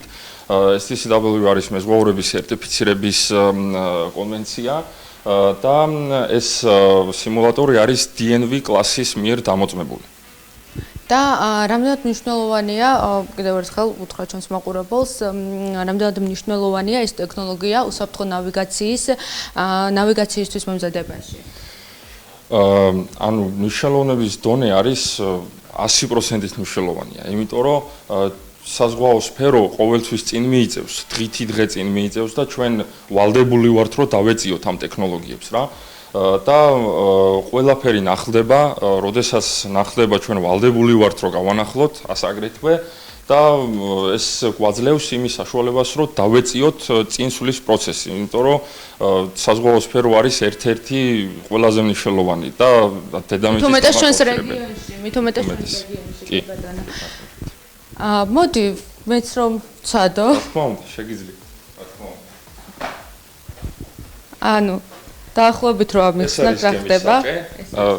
კი, აქედან ხდება გემის მანევრირება, როდესაც გემი არის მანევრირების რეჟიმში და თქვენ შეგიძლიათ გადადოთ მარცხნივ საჭე, მარცხნივ გადადეთ, კიდე. ანუ აქ ჩვენ გვაქვს ეგრეთ წოდებული rate of turn-ი, ეს არის გემის მოხვევის სიმძლავრე, რომელიც ანუ აისახება digitalized, ეგრე რო ვთქვათ. და ანუ ხო ხედავთ თქვენ რომ საჭე გადადეთ, უკვე ხედავთ რომ გემი მიიწევს მარცხნივ. რაც უფრო მეც გადადებთ, მით უფრო მეტი სიმძლავრე ექნება, რა თქმა უნდა. რეალურად გემზე ზუსტად ასეა ყველაფერი. აბსოლუტურად ყველაფერი ერთ-ერთში არის როგორც თქვენ ხედავთ აქ. აქეთ რა ხდება? ეს არის გემის ტელეგრაფი, ფაქტიურად გემის მანქანა, რომელითაც გემი მოძრაობს და ჩვენ აქედან ვანკონტროლებთ გემის წინსვლას და გემის უკუსვლას, რომლებსაც თავისი სიმძლავრე აქვს, მაქსიმალური წინსვლა, საშუალო წინსვლა და აგრეთვე უკან, მაქსიმალური უკანსვლა, საშუალო უკანსვლა. აქ ჩვენ ვხედავთ რადარს, ეს არის უმნიშვნელოვანესი მოწყობილობა, რომლის მიერ ჩვენ ვახერხებთ შეჯახების თავიდან არიდებას, ანუ რადარის მუშაობის პრინციპია სიგნალს გაცემს, სიგნალი გვიბრუნდება უკან და ჩვენ აქ შეგვიძლია დავინახოთ გემების გამოსახულება. ფაქტიურად ეს არის გემი. აქ არის უკვე დანარჩენი მოწყობილობები, ეს იგივე rate of turn-ი, იგივე ძრავის სიმძლავრე, გირო კომპასები გვაქვს, რომელიც გვიჩვენებს კურსს. ეს გახლავთ ელექტრონული რუკა, დღესდღეობით ქაღალდის რუკები ფაქტიურად არ გამოიყენება და ამოღებულია ექსპლუატაციიდან და ჩვენ ვიყენებთ ელექტრონულ რუკებს, რომელმაც ძალიან გაამარტივა, ასე ვთქვათ, მეზღვაურების ცხოვრება და მუშაობა. ძალიან დიდი მადლობა, მე დაგემშვიდობებით. და გეტყვით, რომ ბათუმის ნავიგაციის სასწავლო უნივერსიტეტში არის ახალი პროფესიული პროგრამები, რომელსაც მგონი სტუდიაში ანა და დემი უფრო სულად ისაუბრებენ. კი, ნამდვილად, სწორედ. მადლობა ლილიანა, სწორედ ამ თემით გავაგრძელებთ ჩვენ ახლა საუბარს, სხვათა შორის ახლა ვამბობდი და კიდევ ეთერშიც ვიტყვი, რომ მე მაქვს გამოცდილება, თუმცა პატარა ესეთი კატერის მართვის და როგორც ნებისმიერი ტრანსპორტი ვიტყვი, რომ ამ შემთხვევაშიც მთავარი არის ბალანსის შენარჩუნება და ბალანსი არ უნდა დაიკარგოს. ასე რომ საზღვაო მიმართულება და ზოგადად ეს სფერო ძალიან მნიშვნელოვანია ლილიანამ სწორად აღნიშნა განსაკუთრებით ჩვენი რეგიონისთვის, ვისაც სურს მაღალანაზღაურებად და მოთხოვნად პროფესიებს მოკლე დროში და სრული დაფინანსებით დაეუფლოს, ბათუმის ნავიგაციის სასწავლო უნივერსიტეტში 28 აპრილიდან 20 მაისის ჩათვლით პროფესიულ საგანმანათლებლო პროგრამებზე რეგისტრაცია დაიწყო, რა მნიშვნელობა აქვს დღეს მეზღვაურის პროფესიას და გაიზარდა თუ არა მსურველების რაოდენობა, ამ და სხვა კითხვებზე ვისაუბრებთ რამდენიმე წამში სტუმართან ერთად. დარჩით ჩვენთან არ გადავდოთ.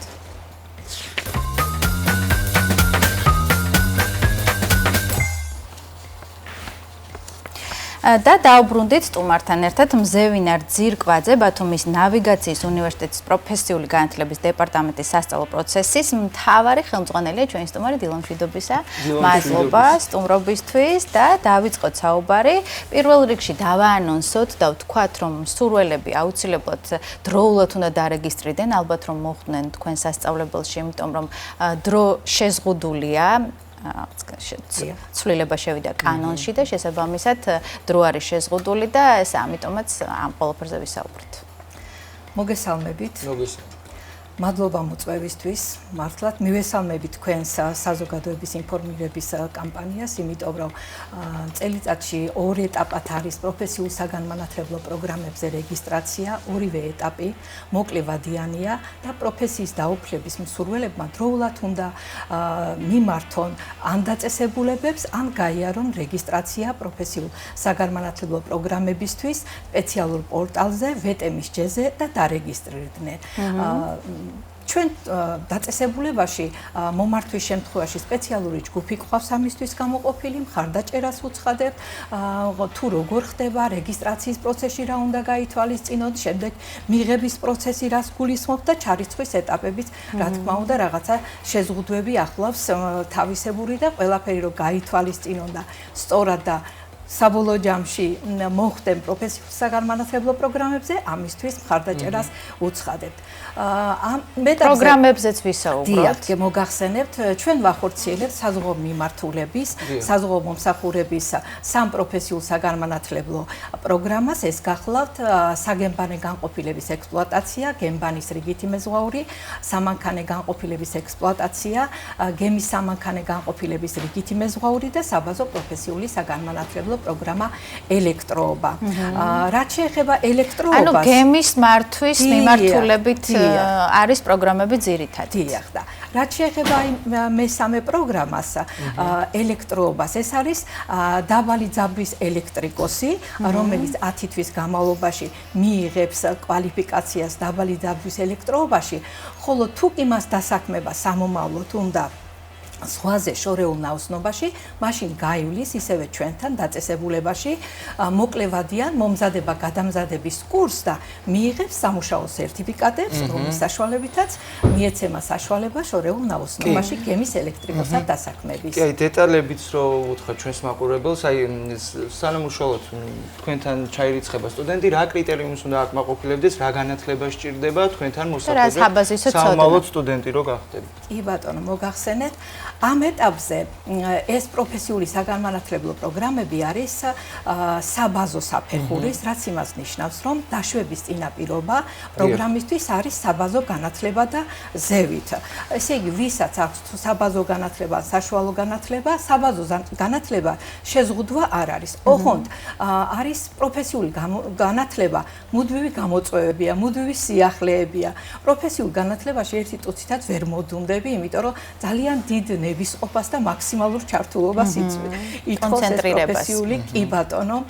იმიტომ რომ მართლაც ახლა ნახეთ პროფესიული განათლება მოკლე დროში საზოგადოებას, აი პროგრამის მიღებით დაინტერესებულ ადამიანს აძლევს შანსს, რომ აითვისოს პროფესია, მოთხოვნადი პროფესია და დასაქმდეს და თავისი შესაძლებლობების რეალიზება მოახდინოს.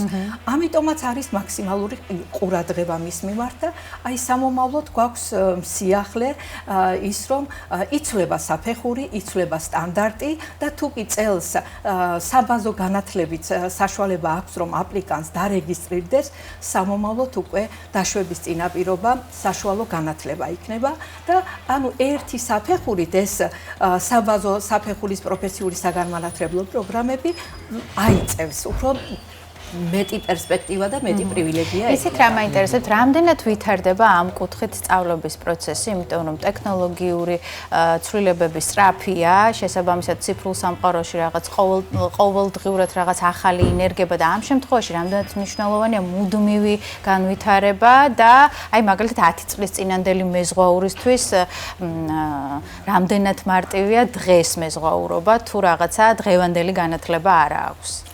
დროსთან შესაბამისი. კი ბატონო, ამ ნახეთ საზღვაო დარგის ეს პროფესიები მართლა უნდა იყოს საერთაშორისო სტანდარტების შესაბამისი. თუნდაც აი ეს ინფრასტრუქტურა უნდა იყოს საერთაშორისო სტანდარტების შესაბამისი. იმიტომ რომ აი თანამედროვე მდიდარი ინფრასტრუქტურა თუ არ გექნება, ანუ მატერიალ-ტექნიკური ბაზა არის პირველი, რაც მისცემს დაწესებულებას საშუალებას იმისას, რომ პროფესიული საგანმანათლებლო პროგრამები განახორციელოს. აი დაწესებულებამ ბათუმის ნავიგაციის სასწავლო უნივერსიტეტმა 2022 წელს გაიარა EMSA-ს ევროპის საზღვაო ურსაფრთხოების სააგენტოს შემოწმება. ანუ ეს იმის დასტური იყო, რომ მისი მატერიალურ-ტექნიკური ბაზა ამ საერთაშორისო მოთხოვნებს შეესაბამება. პროგრამაც ისე არის მოწყობილი, რომ ანუ ყველაფერს ამ სიახლეებს ითვალისწინებს და ჩვენი მიდგომებით, ანუ ყავს პროფესიული განათლების მასწავლებლებად მოქმედი მეზღვაურები, რომლებიც შორეულ ნაოსნობაში დადიან, შემდეგ ჩამოდიან აქ რაღაცი პერიოდის განმავლობაში, როდესაც არ არიან ხმელეთზე არიან, მუშაობენ პროფესიული განათლების მასწავლებლად, შემდეგ მათ სხვები ეცვლებათ და ეს გვაძლევს იმის საშუალებას, დიახ, ეს რომ ის მიღწევები, ის სიახლეები, რაც ზღვაშია, რეალურად სამუშაო პროცესში არის ხო ზღვაზე, მათ გადმოიტანონ და ასწავლონ. აი ესეც ჩვენ ახლა აბიტურიენტები გვიყურებენ, ვისაც ჯერ ალბათ არჩევანი არ გაუკეთებიათ საკუთარ პროფესიაზე და აი თქვენი შეფასება გვინდა ამასთან დაკავშირებით, რატომ არის დღეს ასე მნიშვნელოვანი ეს პროფესია და რატომ და აერჩიონ, ვთქვათ, რეგიონში აბიტურიენტები დავწინაურებული პროფესია არის, მით უმეტეს მაღალანაზღაურებადია, მოთხოვნადია. რამდენად პერსპექტიულია ეს? აი მაგას ვიტყვი ეხლავე, მოთხოვნადია, შრომის ბაზარზე დაწინაურებულია, იმიტომ რომ არის ბევრი, როგორ ვთქვათ, კომპანია, გემთმლობელი კომპანიები, რომლებიც აქ ჩვენს რეგიონში მუშაობენ და ანუ დასაქმების მეტი პერსპექტივა არის. თვითონ დამსაქმებელები მოდიან დაწესებულებაში, ჩვენ გასაუბრებებს უტარებს პერსპექტივის რომ კურსდამთავრებულებთან თუ კი აქეთ არიან და აი პოტენციურ კურსდამთავრებულებთან და ანუ ისინი აცნობენ იმ მოთხოვნებს, იმ შესაძლებლობებს, რაც ექნებათ, რაც აქვთ სამომავლოდმა და ასე რომ როგორ ვთქვათ, ყოველთვის სიამაყით ვამბობ იმას, რომ როდესაც გამოკითხვები გვინდა ჩავატაროთ ხმელეთზე, კურსდამთავრებულს ვერ პოულობთ, როდესაც ურეკავთ, ან გვინდა ჩვენთან მოვიდეს. ახლა მქონდა ავტორიზაციის პროცესი და ახლა გახსოვს ახლა გამორჩეული კურსდამთავრებული და უნდა მოიწვიო. შორეულ ნაოსნობაში არიან და ხო? აქ დავამატებ რომ ერთ-ერთი ყველაზე მაღალანაზღაურებადი პროფესია დღეს საქართველოში, ასე რომ ესეც мотиваცია. კი ბატონო, мотиваცია და მით უმეტეს ესე იგი დაწესებულება აძლევს იმ კომპეტენციებს და უნარებს, რომლის საშუალებითაც მათ დამსაქმებელს სანამ დავამშვიდობები. კიდევ ერთხელ დავაინახოთ. უთხრათ, სად შეიძლება? კი ბატონო. მიიღონ ინფორმაცია სტუდენტებს. ვეტემის ჯეზე ეს არის როგორ ვთქვათ პროფესიული განათლების პორტალი და ასევე შეუძლიათ მოგმართონ დაწესებულებაში. ვადები მოკლე არის 28 აპრილს დაიწყო და 20 მაისს დასრულდება. ხოლო მეორე ეტაპი შემოდგომისთვის დაიწყება 2 სექტემბერს და 22 სექტემბერს დასრულდება. დიდი მადლობა სტუმრობისთვის, საინტერესო იყო თქვენთან საუბარი. მაყურებელს შევახსენოთ, რომ საუბრობდით ნავიგაციაზე და საზღვაო სფეროზე. მზევინარ ძირკვაძე ბათუმის ნავიგაციის უნივერსიტეტის პროფესიული განათლების დეპარტამენტის სასწავლო პროცესის მართვის ხელმძღვანელი იყო ჩვენი სტუმარი ქალბატონ მზევინარს ვემშვიდობებით და ჩვენ ვაგრძელებთ გადაცემას. პრინციპში ამასობაში უკვე შესრულდა ზუსტად 10 საათი და აჭარის ტელევიზიაზე ახალი ამბების დროს სულხან წულუკიძე უკვე პირდაპირ ეთერში ყავს. დილამშვიდობისა. დილამშვიდობისა სულხან. დილამშვიდობისა, კიდევ ერთხელ მოგესალმებით კოლეგებო, მიესალმები ყველას, ვინც ახლა შემოგვიერთდა. დიახ, 10 საათია და ახალი ამბების დრო.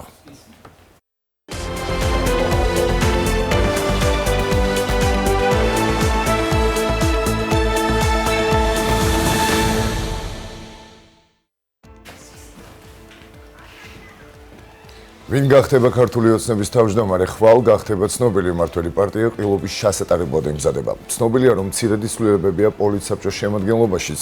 საბჭოს თავმჯდომარის პოსტი მას შემდეგ გახდა ვაკანტური, რაც ირაკლი ღარიბაშვილმა პოლიტიკიდან წასვლის შესახებ განაცხადა. უახლოეს დღეებში პარტია რეგიონულ კონფერენციებსაც გამართავს.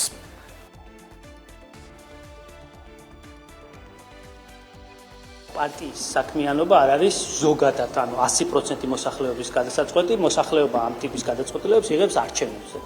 საპარლამენტო არჩევნებზე, ადგილობრივი თვითმმართველობის არჩევნებზე, ან სადაც საჭიროა ხოლმე საპრეზიდენტო არჩევნებზე. მაგრამ პარტიული დემოკრატია ნიშნავს იმას, რომ შიდა პარტიულად მიიღება გადაწყვეტილებები პარტიის წევრების მიერ.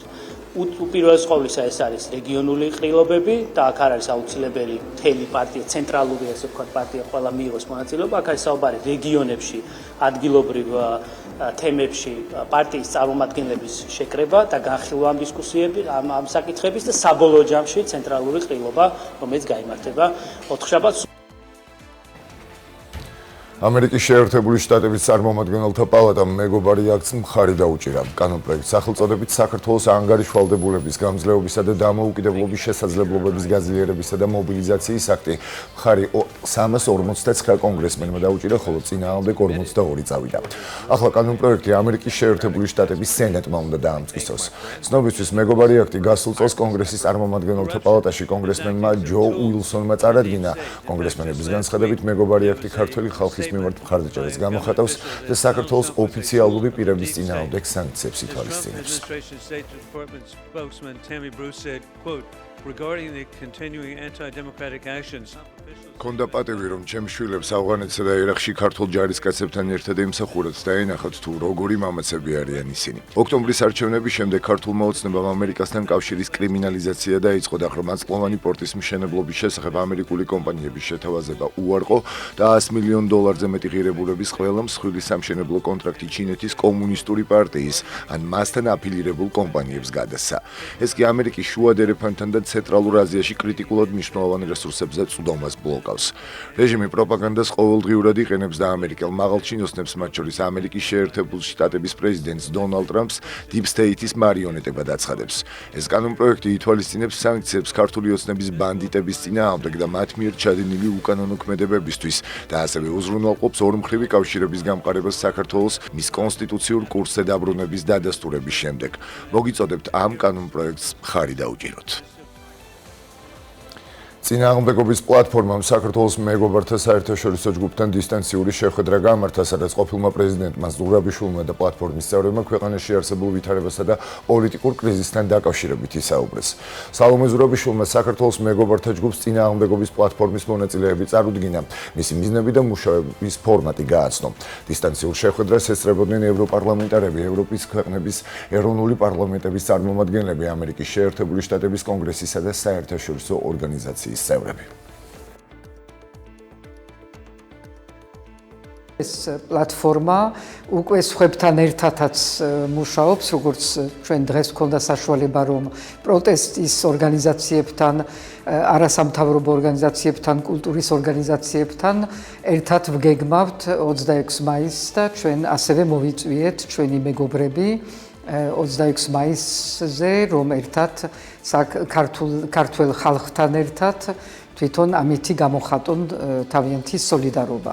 ჩვენ ასევე აღწერეთ დღევანდელი მდგომარეობა პოლიტიკური, რაზედაც თვითონ არიან ძალიან კარგად გათვითცნობიერებული, მაგრამ მაინც ბოლო გადაწყვეტილებები რაც მიღებული იქნა, თუნდაც მედიას შესახებ დიპლომატიური სამსახურის ფასეულობებსა და პრინციპებს ახალი ნორმები ემატება, რომელთა დაცვაც დიპლომატიურ სამსახურში დასაქმებულ პირთათვის სავალდებულო იქნება.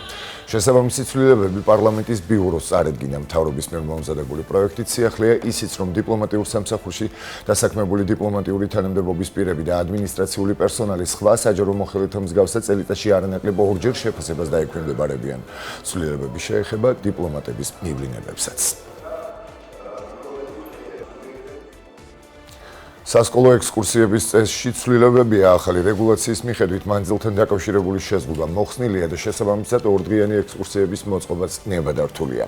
ბოლო წლებში პანდემიის გამო განათლების სამინისტროს რეკომენდაცია იყო სასკოლო ექსკურსია მხოლოდ 150 კილომეტრის რადიუსში დაგეგმილიყო. უცვლელი რჩება სხვა მოთხოვნები, ექსკურსიის მიზნობრიობის დასაბუთება და ტექნიკური დოკუმენტაცია, მათ შორის არის მძღოლის ნარკოლოგიური შემოწმების შესახებ ცნობა, მართვის მოწმობა და ტრანსპორტის ტექ დათვალიერების დოკუმენტის წარდგენა. ასევე ავტოსატრანსპორტო საშუალებაში უნდა ინახებოდეს ცეცხლსაქრობი და სამედიცინო დახმარების ჩანთა. როგორც სამინისტროში განმარტავენ, ექსკურსიას მასწავლებელი დამოუკიდებლად ან მშობელთან ერთად გეგმავს, თუმცა საბოლოო გადაწყვეტილებას სკოლის დირექცია იღებს.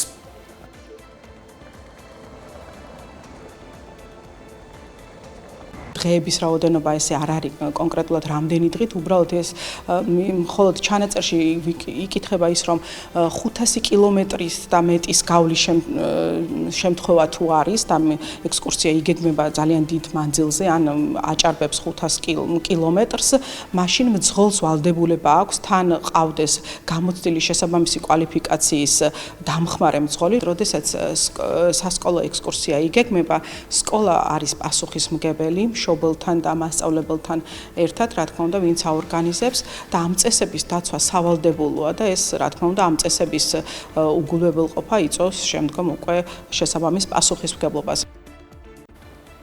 მართლმადიდებელი ეკლესია დღეს გიორგობას აღნიშნავს. დღესასწაულთან დაკავშირებით ეკლესია მონასტრებში საზეიმო წირვა ტარდება. 6 მაისი წმინდა დიდმოწამე გიორგის აღსრულების დღეა. წმინდა გიორგი ქართველი ერის მფარველად მიიჩნევა და საქართველოში განსაკუთრებულად უყვართ. გიორგობას წელიწადში ორჯერ აღნიშნავენ. 6 მაისს წმინდანის აღსრულების დღეს, 23 ნოემბერს კი მისი ბორბალზე წამების დღეს. 23 ნოემბრის აღნიშვნას ქართული ეწოდება, რადგან სხვა ეკლესიებში ეს წესი საქართველოდან გადავიდა.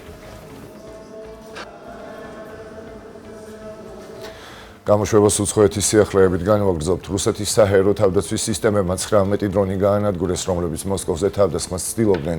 ინფორმაციას რუსული მედია მოსკოვის მერზე სერგეი სობიანინზე დაყრდნობით ავრცელებს. მისი ინფორმაციით ერთ-ერთი უპილოტო საფრენი აპარატის ნამსხვრევები კაშირსკოეს გზატკეცილზე ჩამოვარდა. წინასწარი მონაცემებით სერიოზული ნგრევა ან მსხვერპლი არ ყოფილა. ადგილზე საგანგებო სიტუაციების სამსახურები მუშაობენ. რუსული მედიის ინფორმაციით უსაფრთხოების მიზნით შერემეტიევოსა და ვონოკოვოს აეროპორტებში დროებითი შეზღუდვები დაწესდა. ამერიკის შეერთებული შტატების პრეზიდენტმა განაცხადა, რომ ორშაბათს თურქეთის პრეზიდენტთან პროდუქტიული საუბარი ჰქონდა, რომელიც უკრაინაში ომის, სირიისა და ღაზას სექტორთან დაკავშირებული საკითხების განხილვას ისახავდა მიზნად. ტრამპმა განაცხადა, რომ თურქეთის ლიდერს ვაშინგტონში ელოდება თავის მხრივ ერდოღანმაც ტრამპი თურქეთში მოიწვია. ამერიკის შეერთებული შტატების ოფიციალური პირები რუსეთის წინააღმდეგ ახალ ეკონომიკურ სანქციებს ამზადებენ, მათ შორის საბანკო და ენერგეტიკული სექტორების წინააღმდეგ, რათა გააძლიერონ ზეწოლა მოსკოვზე უკრაინაში ომის დასასრულებლად. რუმინეთის პრემიერ-მინისტრმა ორშაბათს თანამდებობა დატოვა მას შემდეგ, რაც მისი პროდასავლური კოალიციის მიერ მხარდაჭერილი კანდიდატი კვირას საპრეზიდენტო არჩევნების პირველ ტურში დამარცხდა. მისი ცენტრისტული მემარცხენე სოციალისტები კოალიციას დატოვებენ, ხოლო კაბინეტის წევრები დროებით თანამდებობაზე დარჩებიან, მანამ ვიდრე საპრეზიდენტო არჩევნების მეორე ტურის შემდეგ ახალი უმრავლესობა არ გამოჩნდება, განაცხადა მან. პერუში დაღუპული მაღაროელების ნათესავები ხელისუფლებას მათი ახლობლების ცხედრების გადაცემის დაჩქარებას სთხოვენ. 13 მაღაროელის ცხედარი პოლიციამ კვირას გასულ თვეში გატაცების შემდეგ იპოვა. ორშაბათს პრეზიდენტმა დინა ბოლუარტემ განაცხადა, რომ პერუს ჩრდილოეთ პატასის რაიონში სამთო სამუშაოებში მაღაროელების მკვლელობის შემდეგ 30 დღით შეჩერდა სამუშაოები. პერუს მთავრობა ასევე გეგმავს სამხედრო ბაზის შექმნას და კომენდანტის საათის დაწესებას, რომელიც საღამოს 6 საათიდან დილის 6 საათამდე გაგრძელდება.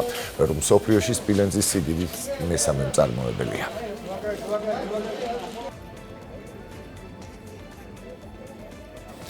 ეს იყო ჩემს ხელთ არსებული ბოლო ინფორმაცია. მთავარ 12 საათიდან ქეთი ჭყონია გაუძღვება, მე კი ხვალამდე გემშვიდობებით. ნახვამდის.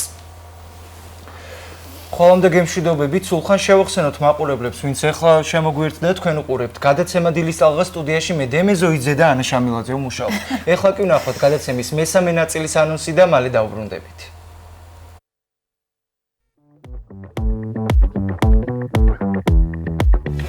გადაცემის მესამე ნაწილში დაელოდეთ ჩვენს რეპორტაჟს, სადაც გაიცნობთ ადამიანებს, რომლებმაც საცხოვრებელი ქალაქი შეიცვალეს და თავისი ცხოვრება ბათუმს დაუკავშირეს. და ბოლოს მომღერალი დათო კენჭიაშვილი იქნება ჩვენი სტუმარი, რომელიც ბათუმური სოლო კონცერტისთვის ემზადება.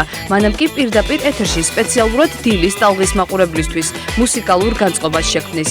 უყურე დილის ტალღას ყოველ სამუშაო დღეს 8 საათსა და 30 წუთზე.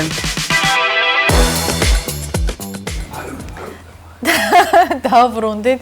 დღეს დემეტრე დღეს ძალიან ცელქად იქცევიშე და ესე ეთერში ძალიან მშვიდი და სერიოზული ხარ, მაგრამ ეთერს მიღმა მაცინებ და შემდეგ მე ვეღარ ვიკავებ სიცილს და ეს გადამდები ხდება და ნუ მოკლედ აღუხსენი მაყურებელს რატომ მეღიმება შენ რომ გხედავ. ვაგრძელებთ გადაცემას და საინტერესო თემაზე უნდა ვისაუბროთ. ხშირია შემთხვევები, როცა ადამიანებს პროფესიული თუ სხვა და სხვა მიზეზის გამო მშობლიური ქალაქის დატოვება და სხვა ქალაქში გადასვლა უწევთ. როგორია უცხო ქალაქთან ადაპტაციის პროცესი და არის თუ არა ბათუმი წარმატების ქალაქი მათთვის, ვინც აქ წლების წინ დამკვიდრდა?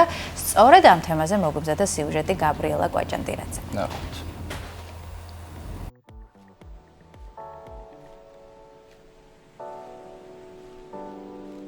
ადამიანები დიდი ოცნებებით დიდ ქალაქებს მიაშურებენ ხოლმე. თვლიან, რომ საკუთარი შესაძლებლობების გამოსავლენად და ცხოვრებაში ადგილის დასამკვიდრებლად პირველი წინგადადგმული ნაბიჯი მეგაპოლისში გადასვლაა. თუმცა არიან ისეთებიც, რომლებიც მეგაპოლისის ქაოსს თავს არიდებენ და თავიანთ გზას პატარა, ყუდრო ქალაქში აგრძელებენ. ამ პატარა ქალაქების დიდი ხიბლი მათ პრაქტიკულობაშია. იგივეს ფიქრობს ფსიქოლოგი ირმა ფეიქრიშვილიც, რომელიც ბათუმში დაახლოებით 25 წლის წინ ჩამოვიდა და მას შემდეგ აქედან წასვლის არაერთი შესაძლებლობის მიუხედავად ბათუმში დარჩენა ისურვა. ჩემი ამ ქალაქთან ურთიერთობა დაიწყო 2000 წელს. 30 წლის ასაკში გადმოვედი ბათუმში. ოჯახური პირობების გამო რაღაცა გარკვეული გეგმები გქონდა და ამოჩნდი ბათუმში.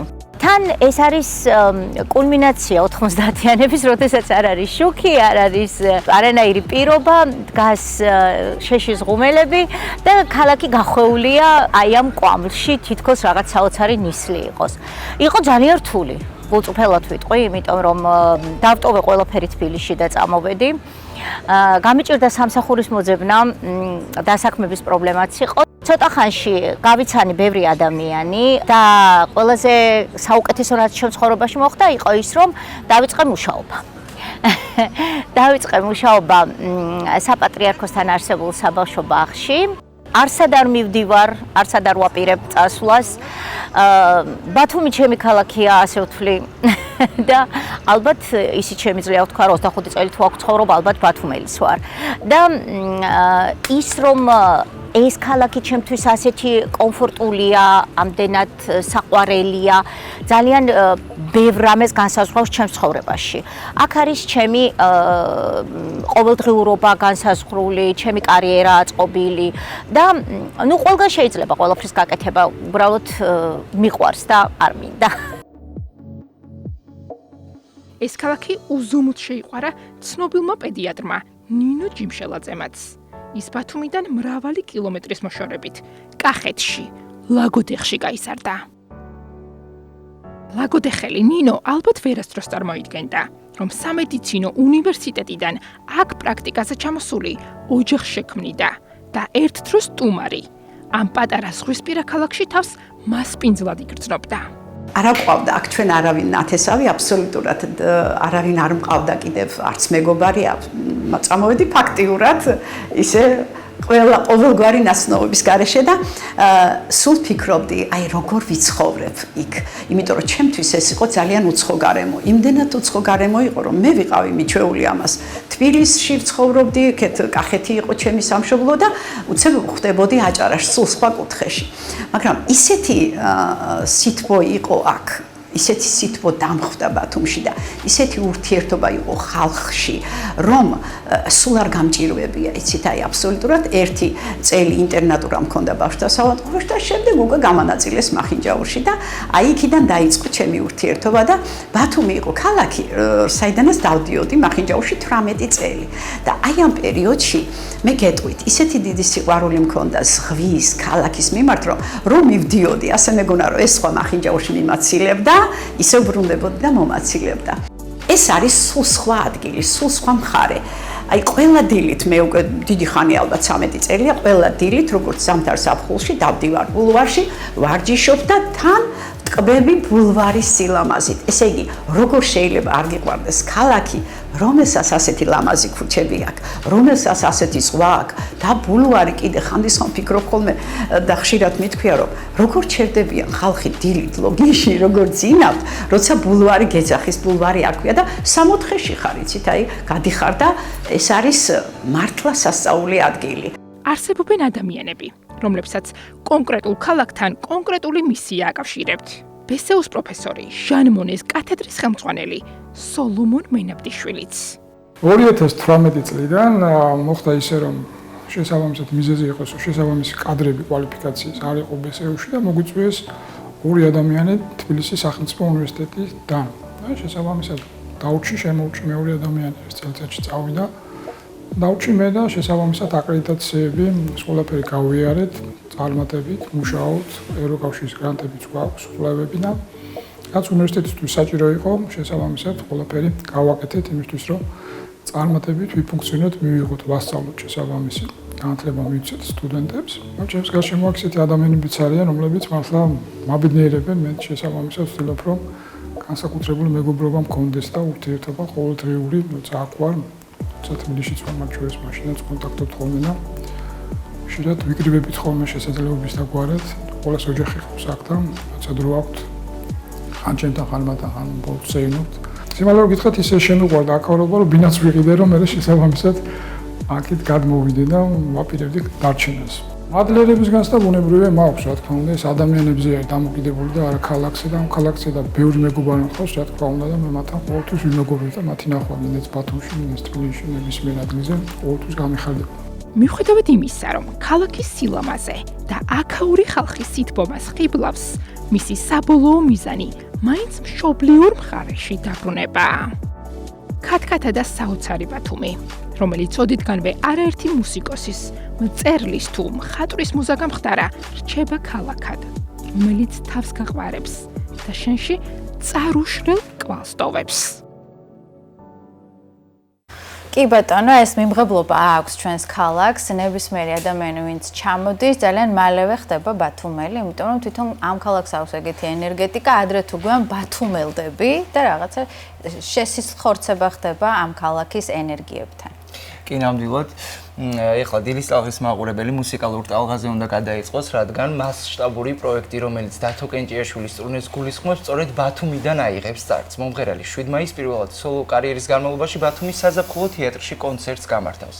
ამ და სხვა დეტალებით თავად დათო კენჭიაშვილი ისაუბრებს, რომელიც უკვე ჩვენთან ერთად არის. დილამშვიდობის, ბედნიერ დღეს გისურვებთ. მადლობა, რომ ხართ დღევანდელი დილის ტალღის სტუმარი და მოდი დავიწყოთ თავიდან. საიდან გაჩნდა იდეა, რატომ იწყებთ ამ ტურნეს ბათუმიდან, ესე ვთქვათ, ხვალ გაიმართება, როგორც აღნიშნეთ, უკვე საზაფხულო თეატრში და შემდეგ უკვე სხვა ქალაქებსაც შევეხოთ, თუ სად გაიმართება ეს ტურნე. პირველ რიგში მინდა ჩემს ერს მიულოცო გიორგობა, დღეს ძალიან კარგი დღეა. რაც შეეხება კონცერტს და ამ იდეას, ეს იდეა დაიბადა 7 მარტს, როდესაც დედის დღისადმი მიზღვნილი კონცერტი გავმართეთ ფილარმონიაში. და არ ქონდა იმ ადამიანებს საშუალება ბევრი რეგიონებიდან რომ ჩამოსულიყვნენ და ასე ვთქვათ დასწრებოდნენ.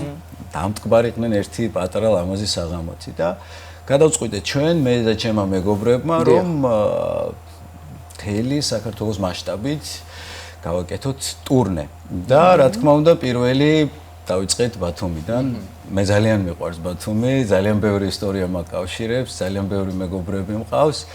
და არ ვიცი, სურვილი იყო ჩემი დაჟინებული, უდიდესი რომ დამეწყო ბათუმიდან. თან ხვალ ჩემი იუბილეა და დაემთხვა ეს ყველაფერი. კი, და არ დაემთხვა, უფრო დავამთხვიე და ასე ვთქვა. ასევე ერთ-ერთ ინტერვიუში ამოვიკითხე, რომ საკუთარი დაბადების დღე არ მიყვარსო, ესე გითქვათ. არ მიყვარს არა, არასოდეს არ ვიხდი. არასდროს არ იხდით და გრანდიოზულად აღნიშნავთ მოკლედ ხვალ. ეს უფრო იმ გამოცდის ჩაბარება, რაც მომეცა ზემოდან.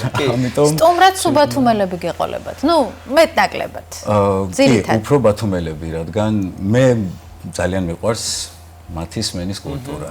ძალიან ბევრ ჟანრს უსმენენ, ასევე მათ შორის ჩემს ჟანრსაც, რასაც მე ვაკეთებ და ძალიან დიდი სურვილი მაქვს, ძალიან დიდი რა ვიცი, ემოციებით და მონდომებით ვემზადებით ხვალისათვის, იმიტომ რომ ასეთი დონის კონცერტი ბათუმში ალბათ პირველად მიწევს. კი, დასახმარებლად იყო რამოდენიმე კონცერტი ამ ადამიანის, კი, საქველმოქმედო, მაგრამ ასეთი მასშტაბური თქვენს კარიერაშიც პირველია, ხო? ბათუმში კი. მაშინ რეპერტუარზეც ვისაუბროთ, ვინ იქნებიან თქვენი თანმხლები, ადამიანები, იგივე მუსიკოსები. დიახ. მუსიკალურ გაფორმებით ჩემი ბენდის წევრები გააფორმებენ, ჩემი ბენდი შედგება 10 ადამიანისაგან, გარდა ამისა იქნება ჩემი ახსაზრდელების სტუდია თაობა, რომელიც გაალამაზებს იმ საღამოს და ყველა ერთად აქტიურად ვემზადებით, რომ აი ეს სიამოვნება, ის რაღაც პატარა ცოტა ხანი დაუვიწყარი რაღაც გარკვეული ეტაპი, იმ ადამიანებმა იგნო თავი ბედნიერად ვისაც ეს ძალიან ენატრება. და ვერ მიიღო თბილისში მაგალითად. აი ჩამოვედი ბათუმში და ვემზადებით ძალიან. აი საგანგებოდ ბათუმისთვის რაიმე სიახლე ხوار შეგიტანიათ რეპერტუარში, აი საკონცერტოდ. ზოგადად ჩემი რეპერტუარი ძალიან მრავალპროფილურია ბოლო დროს და მრავალი ჟანრის მატარებელი გახლავთ, მაგრამ აქ ბათუმში ის მსმენელი მოვა ჩემთან, ვისაც ჩემი ასე ვთქვათ, საწყისი ეტაპის ხელოვნება მოწონს და უყვარს. რა თქმა უნდა, ახალი სიურპრიზები იქნება, კოლაბორაციებიც იქნება, ბუნებრივია. მაგრამ ის ძველი, რომელიც ძალიან უყვარს ხალხს და ვისი ყურისთვისაც ნაცნობია თქვენი ყოველი სიმღერა ალბათ ეს ყოველი სიმღერა შეიძლება არა, მაგრამ ძირითადი სიმღერები კი. და მე მაინც გთხოვთ რომ გამოვყოთ ერთი სიმღერა რომელსაც განსაკუთრებით ელოდებით ბათუმელი და არა მარტო ბათუმელი დამსწრეს სტუმრებისთვის რომ შეასრულოთ თუნდაც. აი განსაკუთრებული ემოციური მაგაქვს. იცით არ შემიძლია გამოვარჩიო რომელიმე ან განსაკუთრებული სტატუსი მივცე, იმიტომ რომ ყველა ჩემთვის რაც მაქვს ზოგადად გაკეთებული ყველა ძალიან ძვირფასია და ყველას თავისი მნიშვნელობა და ყველას თავისი დატვირთვა. ყველა თქვენი შვილია. ჩემი შვილი არ არის ყველა, ჩემს მიერ შესრულებულია უმეტესი, რა თქმა უნდა, მეც მყავს პატარა შვილები სიმღერის სახით. ну შეიძლება ასეც ითქვას, რომ კი, შვილებიც არიან, მეგობრებიც არიან, ჩემი სამყაროს განუყრელი ნაწილიც არიან და არ ვიცი, ალბათ კი, შეიძლება ითქვას აღარ. კი. და აი ამ ტურნეს ფარგლებში ბათუმის გარდა კიდე სხვა ქალაქებსაც მოიცავს და მოდი დეტალურად ავხსნათ მაყურებელს, რომელ ქალაქებში იქნება თქვენი კონცერტი. როგორია მარშრუტი? მარშრუტი ძალიან დიდია, იმიტომ რომ ჯერ დავიწყეთ დასავლეთიდან, შემდეგ გადავართ აღმოსავლეთ, სამცხე-ჯავახეთი, მაგრამ აქ ესე კონკრეტიკა შეიძლება ითქვას ქუთაისში, რომელიც 23 ივნისს გაიმართება. ამის შემდგომ უკვე დიდ ქალაქებში მოგვიწევს ასე ვთქვათ ჩასვლა და გალამაზება იმ ადამიანების საღამო. და ასე გვიყურებს ახლა ადამიანები, თქვენი გულშემატკივრები, რა თქმა უნდა, ვისაც სურს ხვალ დასწრება, როგორ ხდება დასწრება და ეს დეტალებით რო გაუზიაროთ მაყურებელს. ბილეთები თუ არ ვწდები იქნება სალარუშიც და იქნება ბილეთები ჯიზეც, რა თქმა უნდა. და ალბათ საათზე გაიმართება და 8 საათზე იწყება კონცერტი. იდეალური დრო არის, იმიტომ რომ როგორც წესი 7 საათზე იგეგმება ხოლმე ღონისძიებები და ყოველთვის აღმიანებს მაყურებელი გამომდინარე იქიდან რომ ქალაქში საცობებია. სამსახურებდა ვერ ასწრებენ და ეს კარგი დრო არის, ზუსტი დრო არის 8 საათი, ასე რომ დარწმუნებული ვარ სავსე იქნება დარბაზი. იმედი მაქვს. მოკლედ წარმატებებს გისურვებთ. წინასწარ პირველი ჩვენ მიულოცოთ დაბადების დღე, გილოცავთ. ბედნიერებას, ჯანმრთელობას გისურვებთ და ეხლა როგორც გადაცემის სტუმრის დაწყებისთანავე ვახსენეთ, მუსიკალური ტალღით უნდა დავემშვიდობოთ ჩვენს მაყურებელს. კი ბატონო, და სანამ ჩვენ სტუმარი გადაინაცვლებს მონიტორის სივრცეში, ჩვენ პრინციპში შეგვიძლია რომ მაყურებელს დავემშვიდობოთ, რაღაცის თქმა გინდა და კი უბრალოდ მაინტერესებს რა სიმღერა შეასრულებთ, რომ უთხრათ მაყურებელს და შემდეგ უკვე. მე დღეს სიმბოლურად გამოვიდა ბატონი ზურამჟავიას ქართველების ერთად ყოფნა, რაც ყველაზე მეტად გვჭირდება. აი ახლა ამ წამს და ამ ეტაპზე. ამიტომ ამ სიმღერით მოვეფერები ჩემს უსაყვარლეს ბათუმს და სრულიად საქართველოს. დიდი მადლობა ამ არჩევანისთვის. ჩვენ გითმობთ ჩვენს მცირე სივრცეს, მონიტორის სივრცისკენ გაემართება ჩვენი მომღერალი. პრინციპში ჩვენი საეთერო დრო ამით ამოიწურათ. შეგვიძლია რომ დავამშვიდობოთ მაყურებლებს. ასეთი იყო დღევანდელი დილის ტალღა. ჩვენ ხვალამდე გემშვიდობებით და გიტოვებთ მუსიკალურ ნომერს. დათო კენჭიაშვილი.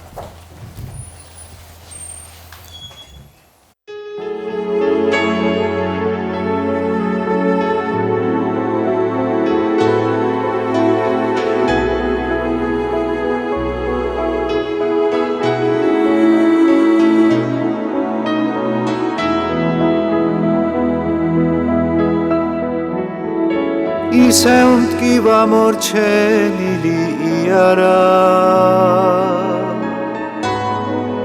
შენ მიხმედა თავს გახლებ ერთო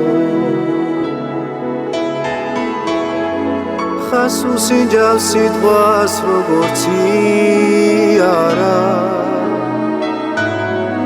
ჩემს საყვარელ იადონებს ვერთო იმერლების იმერლობა კი არა გულების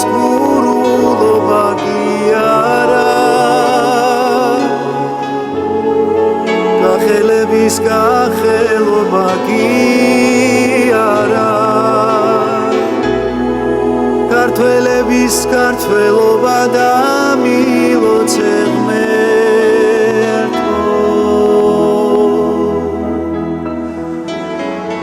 ერთი კაცის გამარჯვება კი არა ორი კაცის გამარჯვება კი არა სამი კაცის გამარჯვება კი არა საქართველოს გამარჯვება და მილოცე ღმერთო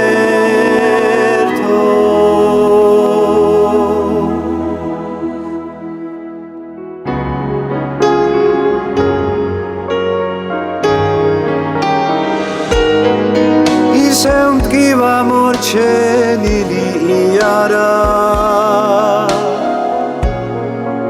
შენ მიხმედა თავს გახლებ ერთო ენთან ერთად გაზაფხულმაც იარა მათ რახს ჩვენში ვინა გადარებს თეთროს მარტო ჩემი ერთგულება კი არა მარტო ჩემი სიყვარული კი არა მარტო ჩემი სიმღერები კი არა ქართველების ერთად ყოფნა